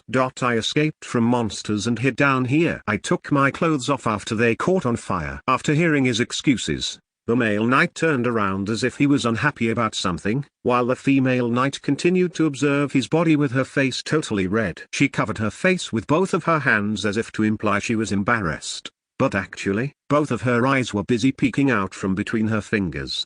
And her observation continued a while longer until the male knight finally told her to stop it. Chapter 20, The Mana Stone of a Beast, 6. Chapter 20, The Mana Stone of a Beast, 6. After receiving the aid of those 2 knights, Si-jin was able to safely leave the sewers. Oh, so your profession is a hunter? However, a slightly irritating problem had developed. Although he wasn't particularly hurt anywhere, the female knight still dragged him to an emergency ward, and after placing him in one of the sick beds, she plopped down next to him and began asking an endless stream of questions while her black spotted yellow ears atop her head busily twitched this way and that. Yes, since he wanted to leave as soon as possible, he kept his answers brief. But this woman showed no signs of giving up at all. She even came real close to his side and openly started sniffing him out. As expected, it was his nice body odor causing the problem. To a Suin that desired a pleasant body sent over that of good looks, the aroma of a wolf would probably be no different than an irresistible pheromone. So that's how it is. I happen to be a mid-tier knight, you know. On top of that, I'm a person with an excellent future prospect, too. And my annual salary is pretty high, as well. We should go out hunting together sometime. I'm a leopard type, I'll have you know. I'm really fast and sturdy. Kunshi made an adorable roar and tried very hard to get into Si-jin's good books. Honestly speaking, he didn't feel bad at all. No, he felt rather freaking great, because this lady knight was a stunner. Contrary to her sharp, leopard-like facial features, her actions were cute like a puppy dog's, and that helped a lot with how he was feeling right now. Ah, you just smiled. That means you'll go out with me, right? We are, right Tilda? You won't regret it. I'll help you raise your ranks by a couple of tiers in no time. Ahaha, no, I'm. As they conversed, the atmosphere bloomed in pink color, but out of nowhere a proverbial dark cloud loomed over their heads. And that was the other male knight who found Si-jin. His face convulsing intermittently, he spoke in a tone that indicated how completely displeased he was at the moment. Mr. Kevin of Prima. What is it that you want now? The male knight definitely called for Si-jin, but it was the woman who replied instead in a prickly manner, blocking him at the same time. You, go away, Mr. Si-jin. You are feeling okay? No, unfortunately. There are a lot of other injured civilians crying out in pain as we speak. If you are okay, then, what do you mean, he's okay? Can't you see he's suffered a lot? Even his clothes got burnt. We don't know if he's suffering from some kind of emotional trauma right now. No freaking way. Si-jin chuckled in slight awkwardness as he raised his body. I'm fine. Since I'm okay, I should get going. There are promises I need to keep, too. Eh? Why, it's okay if you stayed a bit longer. Oh, that's right. She grabbed the rising shoulders of Si-jin and forcibly pushed him down on the bed. Then she shot the pestering male knight a sharp glare. But the dude was pretending to know nothing while whistling leisurely. No, Miss Knight, it's just that. It's Ruzan. Call me in the form you feel most comfortable. Okay, Miss Ruzan. I am thankful for everything you've done for me, but I really have to get going now. It was indeed pleasant to receive the undivided attention of a good woman, but, to a person like him that never experienced proper love all his life, such focus felt a bit foreign and uncomfortable. Plus there was the restriction of time factoring in his mind as well. If that's the case, then please give me your phone number. Seeing his unshakable resolution, the flustered Miss Ruzan grabbed hold of his collars and handed over her phone. TL, something like the image at the end of the chapter. Si-jin just couldn't find it in himself to refuse her on this one, so he gave her the numbers and said his goodbye. Please let's go out on a hunt together later. Ruzan sounded like she wanted to play online games with him, and that made Si-jin chuckle softly. There was no meaning behind the smile, though, but her face remained deep shade of red as she longingly gazed his back. Oi, you wanna die? What the heck were you trying to pull? You picking a fight to death with me? A wild leopard, or something? As soon as Si-jin was far away, Ruzan's face crumpled and began throwing sharp words at the male knight. But his lips arched slightly upwards as if he was satisfied about something. What are you on about? I was just following protocol. He wasn't even injured. Why should he take up a bed? You, today, you. For a while after that, she continued to spit out non-stop verbal insults at him. Si-jin walked past the emergency ward, scanning various injured civilians there. There was a guy with serious burns covering up his entire body, while another had slight bruising on the skin. And as he observed the injuries of the patients, a strange and painful sensation assaulted his eyes all of a sudden. Leaking out a soft groan, he massaged his temples, while squeezing shut his eyes before opening them. Then, the world had changed. It was an illusion brought on by the scope of his eyesight widening to an unrealistic level. A normal person's field of view was 180 degrees. But Si-jin could see what was happening behind him as well, and the whole world seemed richer in hue and brighter too. The light from the bulbs stung his eyes, and there were no longer any dark corners he couldn't see. He stopped moving and stood there like a rock and surveyed the surroundings until he caught a distant reflection of himself in the mirror mounted on a wall of the ward.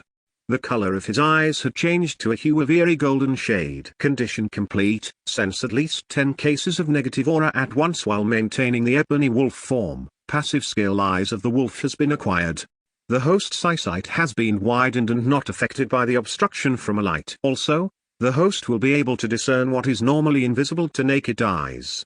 It's possible to activate this skill during forms other than the ebony wolf form. It was another message saying that he had acquired a new skill, discern what is normally invisible. His query was quickly answered. There were some sort of strange, ominous feeling strands of aura dancing above the moaning patients. There were so many colors, blue, green, purple, red, even black. Si-jin was actually able to discern these strands of light, with different colors potentially denoting severity of each injury. As if he got possessed by a spirit or something, Si-jin approached one of the patients letting out this mysterious aura. He dazedly stared at this light strand before suddenly recalling a message he had read before. When the skill level is raised, the corporeal, incorporeal and even aura can be exterminated. If that was true. No. He was certain the wolf's claw could cut away this illness as well. After nervously swallowing down his saliva, Si Jin placed his hand at the faintly rising aura and swiped at it with his nails. SFX for slicing the air and fingers flailing around. But there was no change. Is my skill level too low? As if to match his thoughts, the system responded once more. The skill proficiency level is too low. Ha! He let out a groan of acceptance. That was when a nurse asked him if he was a relative of this patient. Si Jin shook his head no, and then he left the emergency ward as if he was making a quick getaway. Until now, he could stay as a human for only 2 hours in a day, but now, Si Jin found himself with a huge surplus of time. The first thing he did was to head to the one-room apartment he had rented on the outskirts of the city. For the last 2 months, he was far too busy living as a monster, so he couldn't even tell the landlord he was moving out. It's been a while. A single room in a shabby building, 3rd floor, number 302. Slightly overcome with nostalgia, Si Jin slowly stroked the metal gate. The place's only security feature was a number pad-style door lock, not a fingerprint nor a retina scanner. Bip bip bip bip bip bip. The door opened after he entered the 4-digit code, and he stepped over the door sill, entering the apartment. Ouch! He bumped his forehead on the low-hanging upper frame of the metal gate. In the past, there was enough gap there to pass through the metal gate, but now that his body had gotten sturdier, he didn't feel much pain. He lowered his head and entered the apartment. Sniff sniff. The condition of his place remained largely the same as the moment he left, but with the exception of dust that had settled down everywhere. Even though it had been empty for only 2 months, sense of a person living here had all disappeared without a trace now. As he was checking out his home, he spotted a blue light leaking out from his home phone, meaning there were recorded voice messages to listen to. Wondering just who could have left him messages, as something like this had never happened before, he soon thought of one reason for them. Hazeline. Si Jin was asleep for nearly 3 days inside the sewer, and when he asked for the date after waking up, he learned that already 4 days had passed by. Since there was no way he'd call someone during that time, the only possibility left was Hazeline calling him non-stop as he owed her a lot of money. Feeling apologetic, he quickly accessed the voice messages. There was a total of 5 recordings. Mr. Si Jin, this is Hazeline speaking. I was shocked to find out there was an incident of monster outbreak in Seoul. I perused the list of the deceased but didn't see your name on it. You must have made it out okay. When things have settled down, please give me a call. The first message was comparatively calm, and exactly 12 hours later, there was another one. Has everything settled down? I haven't heard from you yet. The reports say the incident is now more or less under control. I guess you're still busy. If you get this voice message, please call me. The next message was 14 hours later, and her voice in the message was audibly trembling with worry. Mr. Si Jin, where are you? Let me come and see you. I think maybe we need to meet and talk. Also, that mana stone was a lot more expensive than the initial estimates. It was over $4.5 million. Even if you sell all the potions here, after deducting tax and other stuff, it's only about half of that amount. So, please, Mr. Si Jin, Mr. Si Jin, please give me a call as soon as you hear this message. Si Jin listened to the next message as sweat drops formed on his forehead. Mr. Kevin of Prima, I hope you are not planning to run away using this outbreak as an excuse. I sincerely wish that you don't even think of entertaining such a foolish idea. You may not be aware of this, but I have a bit of fame in certain circles. Finding a single person isn't even a challenge for me. You even gave me your name, too. Wait a second, that is your real name, right? Wait. What if he gave me a fake name? Oh, no, that's why. I thought it was weird that an alchemist was giving away his name too easily. Phew, I can still find you. No, I will find you. I will chase you down to the ends of this earth. No, even to hell itself. You better believe that. Now it was rage. Her voice itself was boiling with anger, and somewhere in the middle, there were several instances of pronunciation of words being messed up after she gritted her molars hard. Si Jin sighed weakly as he listened to the final message. Mr. Si Jin, yesterday I was distraught with emotions so I couldn't help it. I'm sure you can understand where I'm coming from. If you think about how more than half of your fortune that you worked so hard to accumulate in your entire life just flying away, you wouldn't be able to sleep at night. You'd be angry and sad, wondering why your money had suddenly grew wings and flew away. I feel like that. To me, past 4 days felt like 3 years. And you also know this. Don't you? Dark elves don't easily trust banks, so we mostly keep hard cash. Me, I don't have any other assets. You must not run away without repaying that debt. I've shed so much tears and blood earning that money. Please, please, just give me a call. Her heavy, emotional voice became desperately tearful towards the end. As soon as the last message played out, Si Jin quickly called her. Hazeline answered the phone even before the first beep finished ringing. Hello. It's me. Wow. Hearing his voice, on the other side of the line, Hazeline was letting out a long sigh of relief. She continuously mumbled, "Thank God. Oh, thank God," several times, so Si Jin started talking first. "I'm truly sorry. As you have expected, I got embroiled in the outbreak, and I lost my mobile phone. That's why I ended up calling you so late." No, it's fine. It's all fine. No, I'm very thankful instead. Actually, I was expecting the worst, at least for about 1 year, to be honest. But you called me after only 4 days. Where are you now? Let us meet. The thing is, at her suggestion, he studied the reflections of his face and body in the mirror for a moment. Kevin of Prima in human form, and Kevin of Prima in the Ebony Wolf's human mode seemed similar, but they were actually like two completely separate entities. The latter's face was similar to normal Si Jin's, but there were different points as well. Firstly, the lines of his face were sharper, and the features were now better defined. 2. To put it another way, his previous puppy dog-like face had morphed into a keener, wolf-like visage. Hell, even the human form Si Jin was different from the normal human Si Jin before the change. Maybe it was because of the sudden explosive increase in his stats, his bone mass, and the overall body size also grew by a lot. Simply put, comparing the numbers of the human form and the human mode went like this. The human form Kevin of Prima was 179 centimeters tall, weight of 77 kilograms, and the body in a pretty damn good shape, while the Si Jin in the human mode exceeded 189 centimeters in height, and all of his 100 kilograms were mostly of muscles, making his body no different from a living weapon. There will be problems if we meet like this, of course, since he always wore the hood over his head when he met her, so his facial appearance wasn't a problem. But the issue was his hulking frame. Whatever mode he chose to go with, he became just too damn big. Let's meet up at a later date. How about a week from today? There is a potion I'm making right now. I can't vacate the private workshop as I am on the cusp of achieving success. Eh? Right now? What potion are you making? He hesitated for a moment or two, before wetting his lips and replied to her, "It's a potion to become taller." "I'm sorry?" Hazeline let out a shocked voice, and Si Jin ended up biting his lower lip. But it was too late now. No matter how ridiculous the lie sounded, he couldn't think of any other excuses. Since he didn't grow by just 2-3 centimeters but 7 for one and 17 for the other, I'm telling you this just in case, but I will not sell this potion no matter what happens.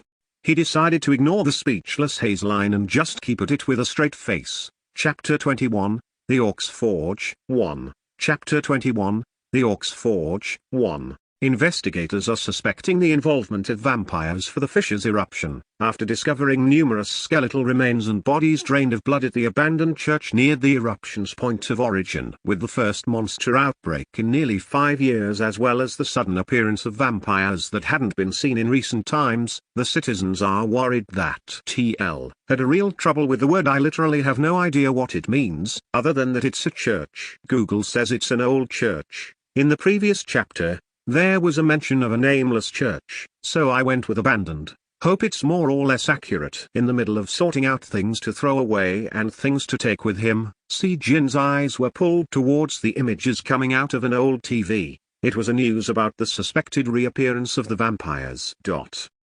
He unconsciously held tight to the photo frame in his hand after seeing that news. It contained his one and only family photograph taken the day before he lost his mother. It was a memento now stuck in the boundary between nostalgia and an old, unhealed wound. This faded photograph signified the final day of his childhood he had shared with her. When he thought back to that day, perhaps she must have sensed her own death approaching. That day, the one before what they packaged it as an unfortunate accident. He remembered her unusually bright, yet somehow unusually sorrowful face. She took the photo with her young son and had the frame made. And in the following morning, she left home for work and never came back. Officially, at least, they said it was a car accident. But even in his young age, Si Jin suspected something was amiss. If it was indeed a car crash, then her body would not have been that clean, nor would she be that pale. When they were putting her inside the casket, she seemed to be in a deep, peaceful slumber instead. But whatever the case might have been, there was nothing he could do at that time. He was just a 7-year-old, recently orphaned kid back then. Since the government declared the war on vampires 18 years ago, all vampires had temporarily hidden from the world, but this incident serves as a proof that they still operate in underground societies. Si Jin bit his lip without realizing it. They were just stinking bats, or maybe just trash, or something much worse than that, like pieces of excrement utterly devoid of any redeeming qualities whatsoever. Because they lived off human blood as their sole food source, vampires just could not coexist with the rest of humanity. Actually, it wasn't like humanity acted inconsiderately towards them, not at all. But it was they who betrayed the mankind with a reasoning if animal blood is unfit. TL literally said animal blood is unclean.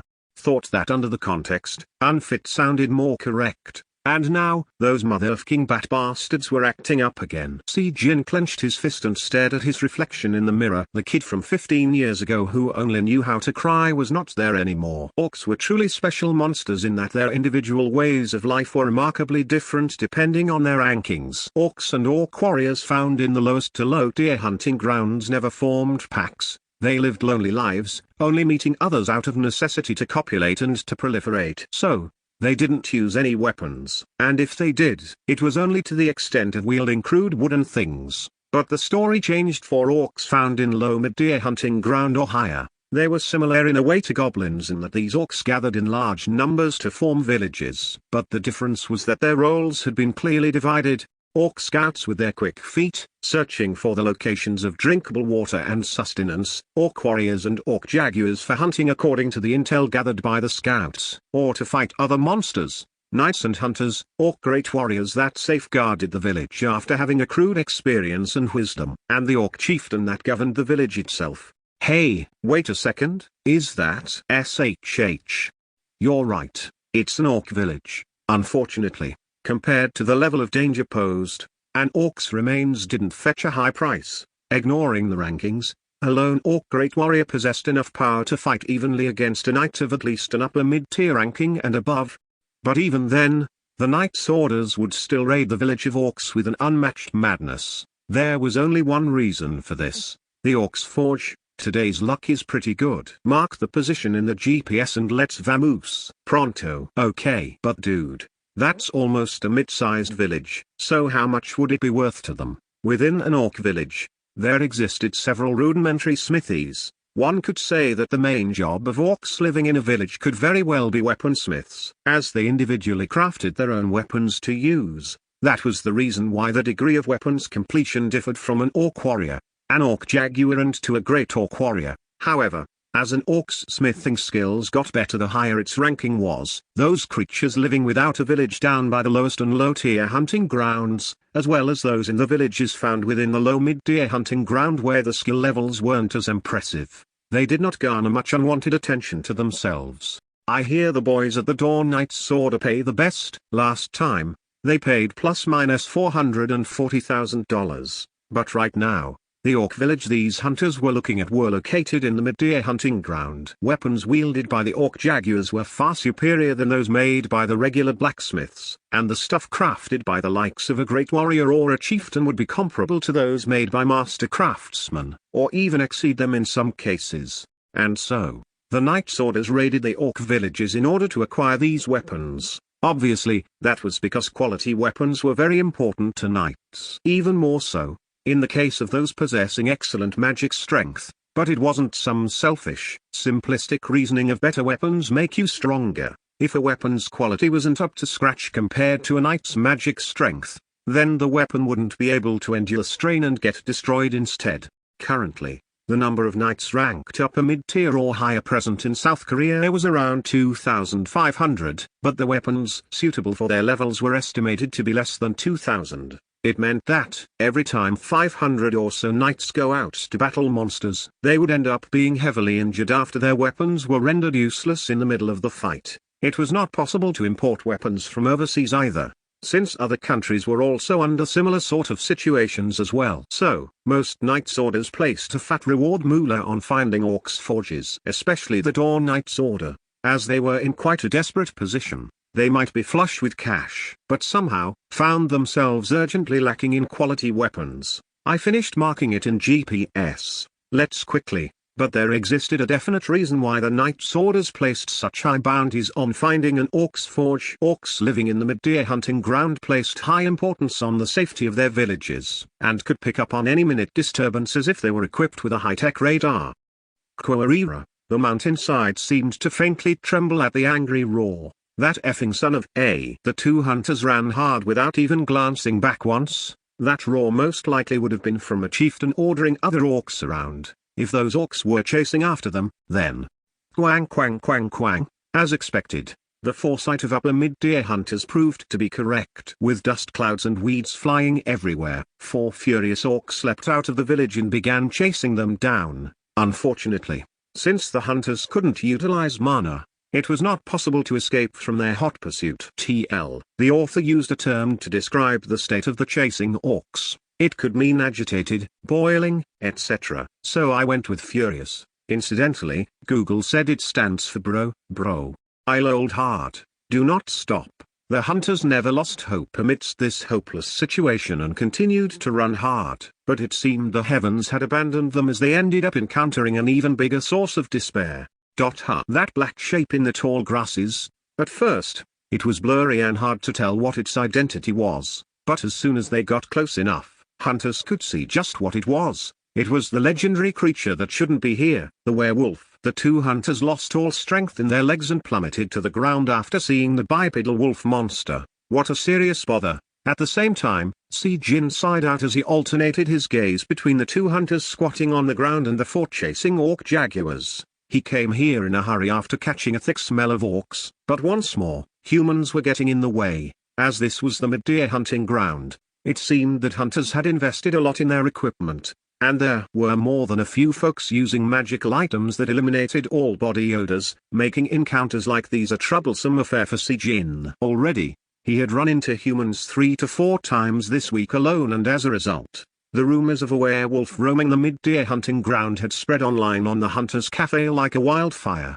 FCK, why a DN werewolf? Fortunately for him, though, those 4 orc jaguars would be enough to fill his daily hunting quota. Ignoring the hunters drowning in the swamp of despair, Si Jin kicked with both of his legs and jumped up in the air. The black beast shot up high as if to block out the blue sky above and then descended towards the orc jaguars below. From his sturdy body, the evidence of the skill warrior of reversal being activated could be seen as a simmering red aura. Quack. TL. It's SFX for a pig's squeal. I tried my best here. First, using the claws that were harder than steel, he pierced the neck of one orc. After its throat got ripped open, the orc died on the spot. But there were still 3 more to go. Si Jin took a powerful swipe with his arm at the head of another orc. The head separated from the body and bounced away like a basketball. Not even scared by the sight of their 2 comrades falling in the blink of an eye, the remaining orcs focused solely on attacking him. Receiving the implied orders of eliminate all trespassers from the chieftain, there were no other purposes in these orc jaguars' lives other than to carry it out. TL. Slightly stumped by this line, the author used here, which kind of means to allude, to imply. But in this line, it didn't make much sense to me. Koaririra, an orc roared out and struck the beast's arm with a square iron hammer. Honestly speaking, Si Jin didn't expect the blow to hurt him. The body of the beast mode was several degrees tougher than steel, after all. Goararara. TL. Seriously? These roaring SFXs are driving me up the walls. However, contrary to his expectations, it hurt like crazy, enough to make him almost cry. Even riding on the wave of his anger, Si Jin grabbed hold the neck of the offending orc. As the blood drained out of its green face, the remaining orc tried to save its comrade and attacked him. Puck. Simple and powerful sound of impact. Si Jin swung the body of the orc in his hand and struck the head of the other one, killing them both at the same time. Still hurts like hell. After finishing the fight, Si Jin turned around while rubbing the arm struck by the hammer. He was half expecting to see the two hunters to sit there dazedly looking at him, but no, they had already made their hasty retreat from the scene, leaving only a cloud of dust behind. Oh, not giving up on their lives even when struck down by the momentary terror. As expected, something was different about the upper mid-tier hunters. Admiring their quick wits, Si-jin walked towards the bodies of the orc jaguars, and while frowning, he inserted his claw into the heart of one. The sensation of piercing past the flesh and touching the heart remained rather disgusting. Still, condition complete, absorb 20 orc jaguar mana stones. The host can now use Orc's innate skill, the smithing technique. Active skill Orc's smithing technique. Skill proficiency level, F. By synchronizing mana in the host's body with certain metals, rocks and wooden materials, their shapes can be altered at will. Depending on the skill proficiency level, the material that has gone through the process of smithing technique will acquire new hardness and lightness, and also depending on the amount of mana used, desired characteristics can be added as well. Currently, it's impossible to bestow magic effects that are not physical in nature. The skill's effects will differ depending on the values of the following stats: physical strength and magic strength. This skill can only be utilized during the orc form. HMM. He learned a completely unexpected skill after the absorption was finished. His head remained upright as he tried very hard to understand what those words meant. It's unknown how orcs refine, manufacture, and forge metals even until now. The temperature of flames found in the smithies within the villages were measured to be, at most, around 1200 degrees Celsius, which is shockingly low. And it is simply impossible to explain how can the weapons manufactured by the orcs possess such high quality by looking at that weak flame. Even the modern-day smithies equipped with bleeding-edge technology fail to shed light on the matter, thus, making this question perhaps the unsolvable mystery of this generation. Si-jin watched the image projected onto one of the walls in the cave with a great focus. It was a documentary titled The World of Blacksmiths, Part 2, The Secret Wonders of Orcs. To get a better understanding of what's what, he even paid a grand total of 50 cents, USD, to rewatch the program, but hell, he instead ended up realizing that humans knew only a tiny little bit regarding the true nature of monsters. Synchronizing the mana inside my body?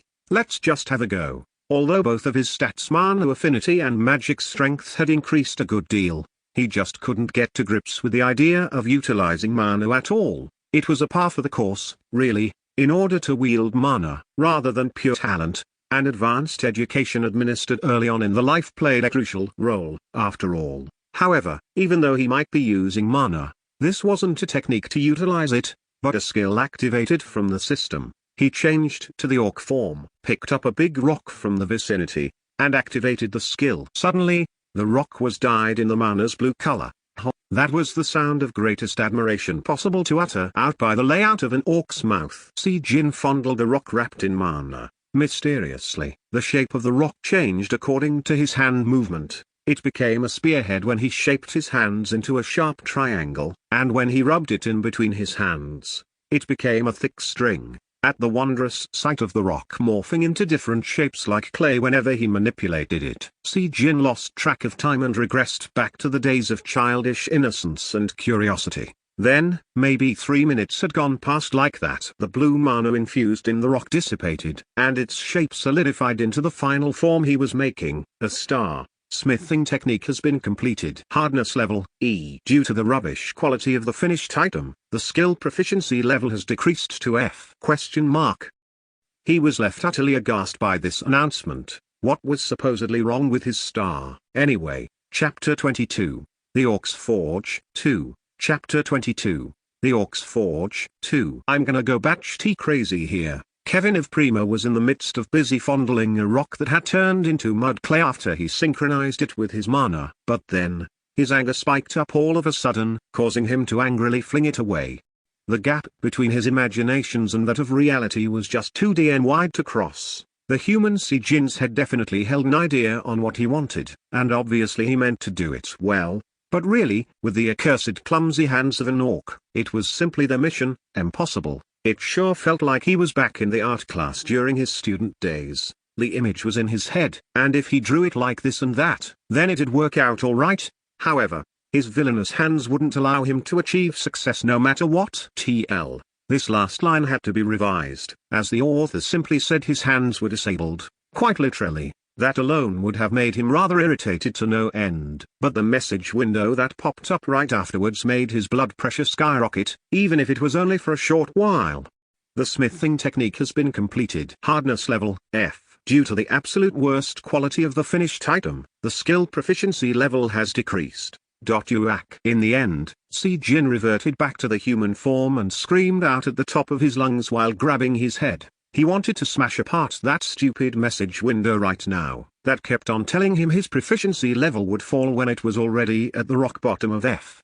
It had been 20 times already, and during those 20 times, only the negative words like absolute worst, useless, disgusting appeared in the windows. Even though he couldn't get anywhere remotely close to tasting success, his entire body felt lethargic and energyless. It was a signal that his mana supply was beginning to run dry. Si-jin sighed out roughly while laying down on the ground. And precisely 90 seconds later, Si-jin suddenly shot back right up. He felt like Archimedes sitting inside that famed bathtub of his. His eyes went round as he shouted out aloud, "Goblin." He'd activate the smithing technique skill in his orc form and infuse a rock with mana, then change to the goblin form to reshape it. This skill could be activated only in the orc form, but, once activated, it was possible to manipulate the shapes of objects in other forms, as the duration of the skill only depended on the amount of mana used up for the maintenance of the ability itself. To combine the orc's smithing technique with the excellent goblin's craftsmanship skill, wasn't this the greatest combination like ever? He quickly assumed the orc form and grabbed a nice-sized rock from the vicinity once more. That bracketed sentence in the middle of this paragraph is from the author. I did it. A goblin with a single line of tattoo on his forehead slowly sighed in satisfaction. The smithing technique has been completed. Hardness level, E. Due to the excellent quality of the finished item, the skill proficiency level has increased. It was a feel-good message. A deep grin drew up on his lips. What he managed to make this time was a type of a dagger, a small sword made out of stone and its blade fashioned into a crescent moon. As it was crafted from a rock, it couldn't be used as a proper weapon, but still, he was rather pleased with this outcome, as this was the first time since the activation of the skill he did something right. But then, he became dissatisfied all over again. Something's not right, Kevin of Prima muttered to himself. His satisfaction only lasted for a fleeting moment, and now, he wanted to make something even better. This didn't mean blacksmithing was his calling, no. Something inside him went through an inexplicable change after he absorbed the mana stone of the werewolf, as well as seeing the news about the resurgence of vampires. One could call it an ambition, a notion he had never ever held in his poverty-stricken old life. But the mana stone of the beast that had now become a part of his heart desired to make his ambitions into reality. A wolf's ambitions had completely been assimilated with his psyche. The resurgence of the werewolf's irreconcilable enemy, vampires, serving as the trigger. However, he was feeling a little lethargic due to the shortage of mana to have another go immediately, so he decided to take a break first and lie down on the stone bed instead. A week later, Si-jin had left the cave and was walking in the middle of the city for the promised dinner with Hazeline. That was when he discovered a signboard that he wouldn't have found interesting before. Taebaek Armory, a weapons shop with a simple name, but the weight of that name was rather quite heavy. Taebaek, it was the name belonging to one of the 17 master craftsmen in South Korea. Si-jin became interested in the store now that he possessed a skill related to blacksmithing, but unfortunately, there wasn't a lot of time left until the meeting with the Dark Elf. An open invitational tournament. So, rather than stepping inside the store, he took a closer look at the poster plastered on the display window. The Fourth Republic of Korea Blacksmiths Open Invitational Tournament, an opportunity to realize the dream of the talented, aspiring blacksmiths. Application requirements: those wishing to become a blacksmith. However, those with the level of artisan or higher are prohibited from entering. How to participate: physically mail the product to the address provided or visit the premise personally to apply. Possible to participate using an alias or in anonymity. Competition process: preliminary screening, first round of judging, second round of judging, and the final, a total of 4 stages. In the final round, audience may participate in the judging process. New equipment must be presented for first, second and the final rounds separately. Content of awards: total prize money of $1 million US. I've rounded up quite a bit here. The original amount was just under $885,000. Seems a bit on the low side to me, so, sponsors, Dawn Corporation, Dawn Night Order, Hyanwal Auction House, Raven Knight's Order, etc. We eagerly await the participation of many blacksmiths who are fervently fighting to achieve their dreams. The very first thought emerging in his head after he dazedly stared at the poster, was the word debt. The debt he owed Hazeline was $4.5 million US. And then, he thought about the house as well. Now that he could spend nearly half of a day as a human being, he would dearly love to graduate from the caveman lifestyle as soon as possible. He glanced around to see if anyone was looking, stealthily approached the poster, and then, he ripped the poster right off the glass and hurriedly carried it away. Hazeline, who had been waiting for Si Jin in the restaurant, didn't even have enough time to get shocked at his increased size. You brewed all these in just 10 days? No, took me half a year. I brought the ones I had stashed for a rainy day. More importantly, how much of the debt would they cover? A total of 10 potion bottles. And among them, 2 bottles of a goblin's kindness made out of the powderized fang of a saber-toothed tiger. While Si Jin's expression was slightly bitter as he found it regretful to use up the remainder of the fang, Hazeline's face was full of joy and happiness. After deducting tax, I think around $2.5 million US. So, if you add up with the potions sold previously, there's only around $270,000 left. Still that much. But of course, their conversation was temporarily cut off, because the waiter had brought their food. Looks delicious. Si Jin spoke as he stared at the thick steak. Hazeline nodded, and carefully stored the potions strewn about on the table inside her bag. Excuse me. Before grabbing the knives and forks, they opened their mouths at the same time. Si Jin gestured her to go ahead first, so she did. Well, can't you please tell me what perfume you are using right now? Huh? Wait, it's not like that. I don't have any other intentions. I just like that scent, is all. I'd like to sprinkle some on me, and also to smell it in the house, too. Hazeline scratched her cheek and coyly asked him. He made a troubled expression and shook his head. If that's what you want, then you should take me home. It's really not a perfume but my own odor. At his words, Hazeline gazed at him with a sly, knowing look. She was expecting as much, pretending to be not interested. But in the end, wasn't this a tactic straight out of a player's handbook? I'd like to do that as well, but you also know this too, don't you? Us dark elves are sensitive towards our privacy. So if you find it a bit inconvenient to tell me what the perfume is, just a small hint would. I'm telling you the truth. Really, it's not a perfume but my own body odor. Si Jin was adamant. Hazeline's brows knitted slightly as if she found his unchanging attitude disagreeable, but still nodded her head to show that she understood, albeit reluctantly. I understand. Well, if you insist it is, then surely it should be. Her lips were pushed out in a pout, and anyone could see that she was obviously upset. No, well, if you really want this scent in your home, then you should just take me with you. Si Jin spoke jokingly after finding her rather adorable like this. Fuat, thanks, Reali, for your suggestion. But I'm fine. Hazeline smiled and accepted his joke. And in this friendly atmosphere the lively conversation never once stopped. The one talking was Si Jin, and the one listening and laughing was Hazeline. Perhaps, she was just trying to get on his good side. But even knowing this, oddly enough, Si Jin's confidence continued to soar in front of this beautiful woman. The heart that used to beat irregularly whenever they talked face to face, now remained calm, and there wasn't even a trace of nervousness in him. Was this because the effects of a heart of a beast, the werewolves, or was it the belief in himself? In other words, confidence and pride had grown. Whatever the reasons were, Si Jin was really pleased about himself right now. Oh, by the way, do blacksmiths make a lot of money these days? As the thought suddenly floated up, he slightly tested the waters. He figured that, if the skill proficiency level of the blacksmithing technique rose high enough, it'd be comparable to the recognized blacksmiths. No, the very best of their lot, even to that of master craftsmen. On top of that, if he combined the goblin's craftsmanship, he'd be able to make products that perfectly married aesthetics and functionality. It was too good a skill to not utilize it. If the stuff they make is good, then yes, but could it be as simple as that? You need to possess some talent with Manu if you want to climb up to a certain level in blacksmithing. But if you have enough talent to reach a level of a master, wouldn't be it better to just become a knight?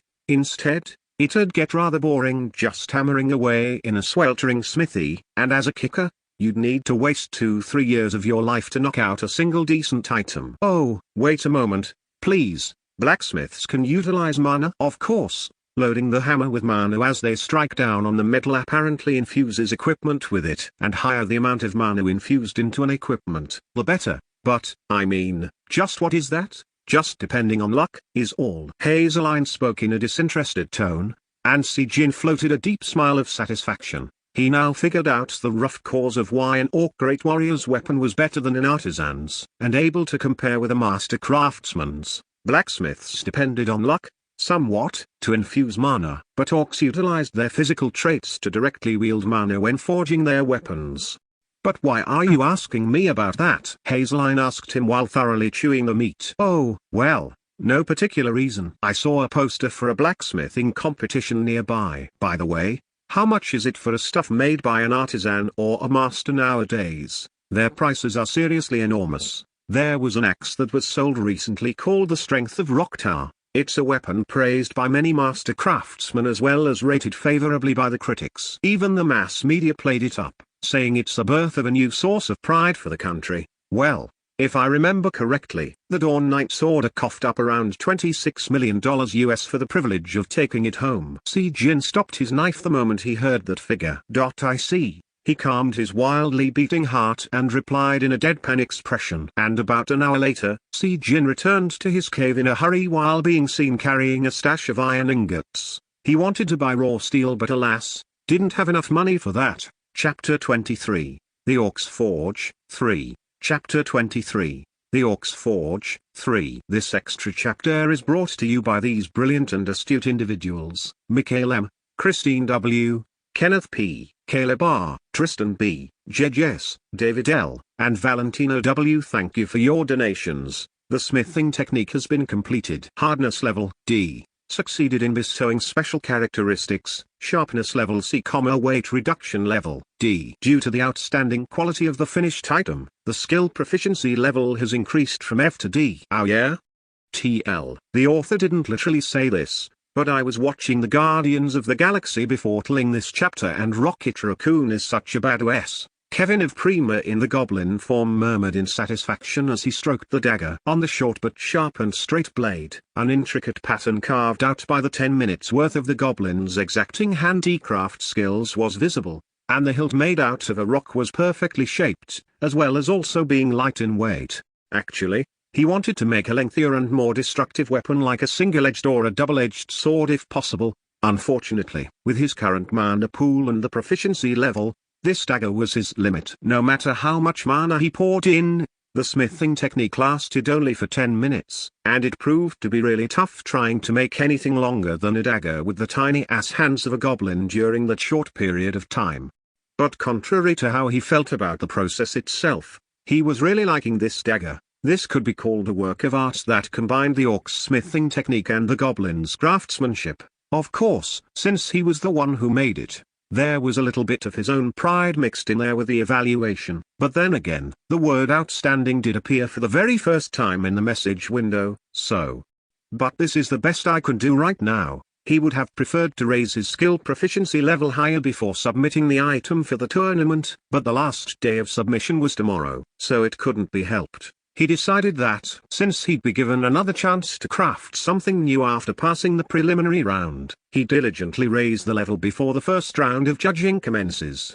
Kevin of Prima changed to the human form and got up to leave. Excuse me, can you tell me how I can send types of armament via mail? Looking like a suspicious person while hiding a dagger in his pocket, Sijin lingered around inside the post office before asking one of the employees behind a counter. Types of armament? Yes, I wish to participate in the open invitational blacksmithing tournament. It was as if Sijin was looking down on the employee sitting on the chair as he spoke. That was because he was currently in the human mode of the ebony wolf form, and was 189 centimeters tall as a result. If that's the case, it should be here somewhere. Please, wait a moment. The post office worker rummaged through one of the drawers and pulled out a sheet of paper. It was the application form for the tournament. You can mail the item after completing this form. You're entering a bit late, though. Most folks came in to apply on the first day of the application period, you know. Oh. Well, I was. It took a while longer to make mine. I hadn't made anything in advance like the others. Jin sat down on a nearby empty chair. Only 3 things had to be written on the form: his name, his contact details, and his address. He left the name bit blank for now and filled in the rest. As for the most important name part, he found it somewhat burdensome to use his real name, so he jotted down an alias he thought of last night instead. Here, I'm finished. How much for the shipping? The shipping cost is taken care of by the Blacksmiths Association. Oh. Jin nodded his head, said his thanks and left the post office. The post office he visited was located in the city center of Gangwon province, so as soon as he stepped out, he was greeted by the throngs of people coming and going. Rather than returning to his cave right away, Jin blended in with the crowd and took a walk. He wanted to fully enjoy this partial freedom he had finally earned after swimming inside the misery and despair. SFX4 eyes swiveling. He could hear the sounds of people's eyes moving. The freedom earned after the difficult struggle tasted a lot sweeter than he could have imagined. Since he possessed an eye-catching athletic physique and a sharp face of an alpha male, the Kevin Primel of now was quite a different animal altogether from his past. Unlike before, when he had given up on getting the attention of the opposite sex, all he had to do now was to just walk around and ladies would send approving gazes towards him. He even saw someone who consciously made a fake cough and flicked her hair back. It was, in a word, fun. Really? Then, out of nowhere, a strange scent invaded his nostrils. It was a smell of blood with a faint whiff of brass mixed in that was noticeably different than that of a human being. Jin turned his head this way and that, trying to locate the origin of this scent. And soon, he found it: a normal couple. A man and a woman, outwardly not at all remarkable. But the origin of that stink of blood was definitely those two. Jin slowly moved his feet. Hiding among the crowd, he tailed the couple. He couldn't understand why he was doing this. Only that, he was sure of the need to follow them. It must have been his instincts. And so, in the middle of tailing them, suddenly his eyesight widened. The skill that was woven into his primal instincts, the eyes of the wolf, had seemingly activated all by itself. In this world where every color had gained yet another level of richness, Jin could clearly see it from the couple. No, more correctly, an ominous aura of blood rising from the man, a vampire. The moment he realized this, his sanity wavered, his heart began pounding madly, and his breathing became shallow. The murderous desire of the wolf beast tried to rear its powerful head, nearly causing him to rush out and pummel that vampire's skull into mush. But the human Jin endured it, albeit just barely. Not yet, not yet. Need to wait a bit more. I gotta find the right opportunity to strike. Thankfully, he didn't have to wait for long. The man grasped the hand of the woman and led her into a shabby housing area to suck dry her blood, most likely. Seeing this, Jin also moved his feet. As humans monitored the activities of vampire species every second of the day, vampires became very cautious when performing the rituals of blood-sucking. Even though it was troublesome, they hypnotized their victims and drank the blood in indoor environments. This had become the unwritten rule for vampires. The male vampire, Yu Sun-hyun, pulled the woman inside his home while carrying a satisfied expression. That was because this beautiful woman under his hypnosis was about to become his own personal blood bank.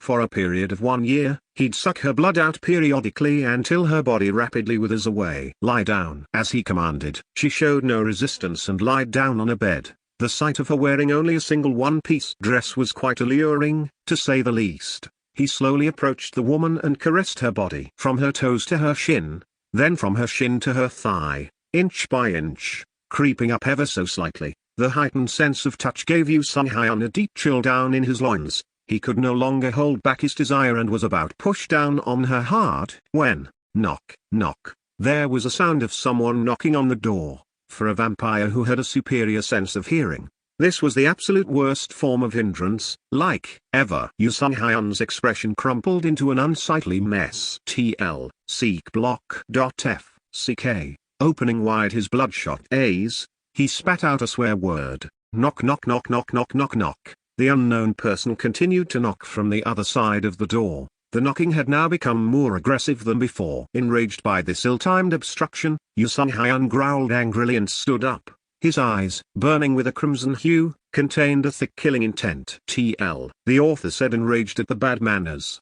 Changed at my discretion. Knock knock. Before the second knock had ended, Sung Hyun violently jerked open the door. His original plan was to drag in whoever it was outside by the neck and rip him apart, limb by limb. You son of a bi-K-Hyuk. But before he could act, a hand of a beast shot out and wrapped around his neck first. Panicking at the sudden attack, Sung Hyun clawed at the arm of the beast repeatedly, but he couldn't even leave a scratch mark on the black fur-covered arm. SFX for a door slowly opening. The half-open door slowly opened, revealing a single man standing there. It was definitely a human. That was, only after disregarding the pair of golden eyes shooting out deathly chilly gazes and the arm that was, without a doubt, belonging to a beast. Geeeeuk. Those were the final images Sung Hyun would get to remember. SFX for breaking bones. With a horrifying noise of something twisting up, his neck bones cracked into bits and pieces. Kevin of Prima discarded the limp body of the vampire as if it was trash, and closed the door behind him. He had not a single shred of guilt from taking a life. No, it was more like he had stepped on an insect instead, and if he hadn't killed this BD, the vampire would have committed a murder first, so he felt totally justified for his actions that had saved a human being. He turned his head and checked out the woman still under the hypnosis of the vampire. Fortunately, it seemed like no harm was done to her yet, as she was simply unconscious, only her clothing was in somewhat of a half-disheveled state. There was no other particular smell beside the dead vampire and the woman in this place, so he reverted his arm back to that of a human's. This was one of the ways to use the beast mode, human mode he had uncovered recently, where he could change a part of his body to that of a beast's. Jin explored the rest of the house. Whether it was due to the house being so shabby, he couldn't spot any CCTV cameras inside or out. She'll probably call the cops later. Satisfied, Jin took one last look at the unconscious woman, and exited the house. And precisely 3 hours later, waking up from the hypnosis, the woman screamed at the top of her lungs before calling the cops. Located in front of the Seoul City Hall, was the Blacksmiths Association. Inside this 3-storied, plain-looking building, people were busy sorting out all the submitted armaments for the Open Invitational Tournament. I wonder, will there be anything interesting this time? The best item we got from the last tournament ended up being ranked only around mid-quality tier. The highest knight from the Raven Order, Kim Yurin, asked as she eyed the sorting out process. The association's chairman standing next to her meaningfully nodded his head. It should be okay to expect something good this time around. Firstly, the smithies in the Busan and Gwangju areas are participating en masse, and the direct disciple of the master Kim Tae-baek also sent in his work, saying he'd like to enter as well. Perhaps it's too much to expect a branded product, but it's possible that we might find some high-quality goods. Oh, is that true? Master craftsmen were rather particular about choosing their disciples. Several masters didn't even bother to have one, and the others would have no more than 1 or 2 at most. The government begged these masters with the promise of a greater level of support if they even as much as showed a hint of raising a disciple or 2, but their stubbornness simply knew no bounds. Of course, we let them go through the preliminary already. I'll introduce you to them at a later date. A direct disciple of that stubborn master Kim Tae-baek, perhaps, is that person who I think he is? Your thoughts are on the money. That hot-headed geezer would have never taken in a disciple, unless it's his own flesh and blood. No? A 19-year-old flesh and blood, that is. Kim Yurin peeked a smile at the dissatisfied voice of the chairman, but didn't he abandon the firstborn, saying he didn't have any talent? I hear he's the lastborn, his talent must be quite amazing. TL, the gender of the disciple is not revealed in the raw at this time. We'll continue with a he until the author clears that up. That's also true as well, sent in a sword but, phew, it's rather quite good. As the two of them conversed, the last day for submission was eventually coming to an inevitable close. This is the last one. And finally, one of the employees shouted as he raised a metal box. Can I take a look too? Not a problem. But it'll be better to not expect much. Since products sent in from all the well-known smithies had gone through already, it's probably something not very impressive. Yes, I'm also aware. But still, it is the final one, so I'd like to be there. Alright. The chairman smiled magnanimously and nodded his head. Hey! You over there. Hold it. Miss Yurin wishes to see it too. TL. The author, for some reason, wrote the line like this. Baby, Better wait for a second. I'm like, what? Huh? Oh, yes, of course. The employee stayed his hands from opening the box and quickly sat up straight. And people started to gather around the desk with the box on top. Not because the employees were interested in seeing the weapon with a potentially low quality, but obviously, to be around the crazily beautiful Night Kim Yoo-rin's presence. Shall I open it? Yes. Please go ahead. After Yoo-rin had spoken, the employee carefully opened the box. At that moment the box opened. The light from the light bulb got reflected by the blade and stabbed the eye of the employee. Ignoring the employee who was busy rubbing his eyes, Kim Yoo-rin and the chairman took a look inside the box. Huh? A stunned gasp leaked out from between the lips of Kim Yoo-rin. The only reason why she wanted to see this item was because it happened to be the very last one submitted to the tournament and thus had some sort of ceremonial significance. In other words, she also didn't hold any high expectations either. However, inside this box was an unexpectedly good item. Outwardly, it could be called an ornamental dagger thanks to all the intricate carvings, but the sharp aura of Manu infused into the short blade was simply out of the norm. The cold, grey blade seemed keen enough to slice anything it comes in contact with. The beautiful patterns on the surface and the smooth, clean hilt roused the flames of greed inside her, wanting to possess this dagger.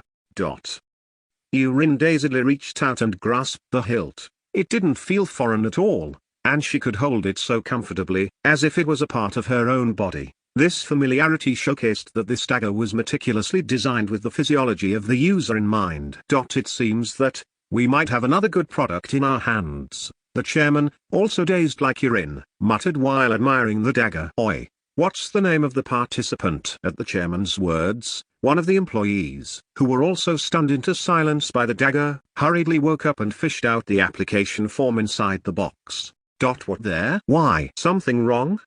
No. That is.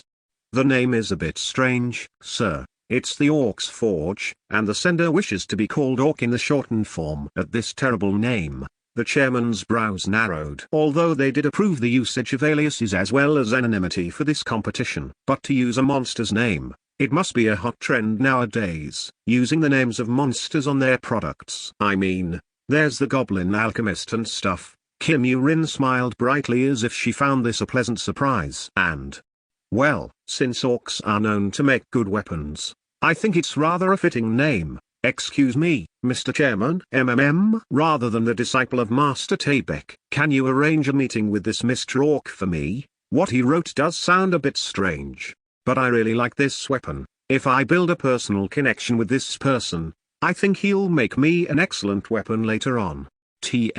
The second sentence in this paragraph confused me greatly as well. I tried to make sense of it and thus didn't try to do a literal TL of the line. Hearing her request, the chairman scratched the back of his head but in the end, nodded his head as if he couldn't help it anyway. If that's what you want, I'll try my best, but before that, we should test this dagger first. It's possible that an artisan or a master could be playing a prank here after deliberately lowering the quality of their work. Yes, of course. Well, thank you for your help, Mr. Chairman. Chapter 24, The Orc's Forge, 4, Chapter 24, The Orc's Forge, 4. This extra chapter is brought to you by these brilliant and astute individuals: Mikhail M., Christine W., Kenneth P., Caleb R., Tristan B., JJS, David L., and Valentina W. Thank you for your donations. 10 days following the submission of his dagger to the blacksmith's tournament, Si Jin maintained a regimented lifestyle. In the mornings, he practiced alchemy and blacksmithing technique,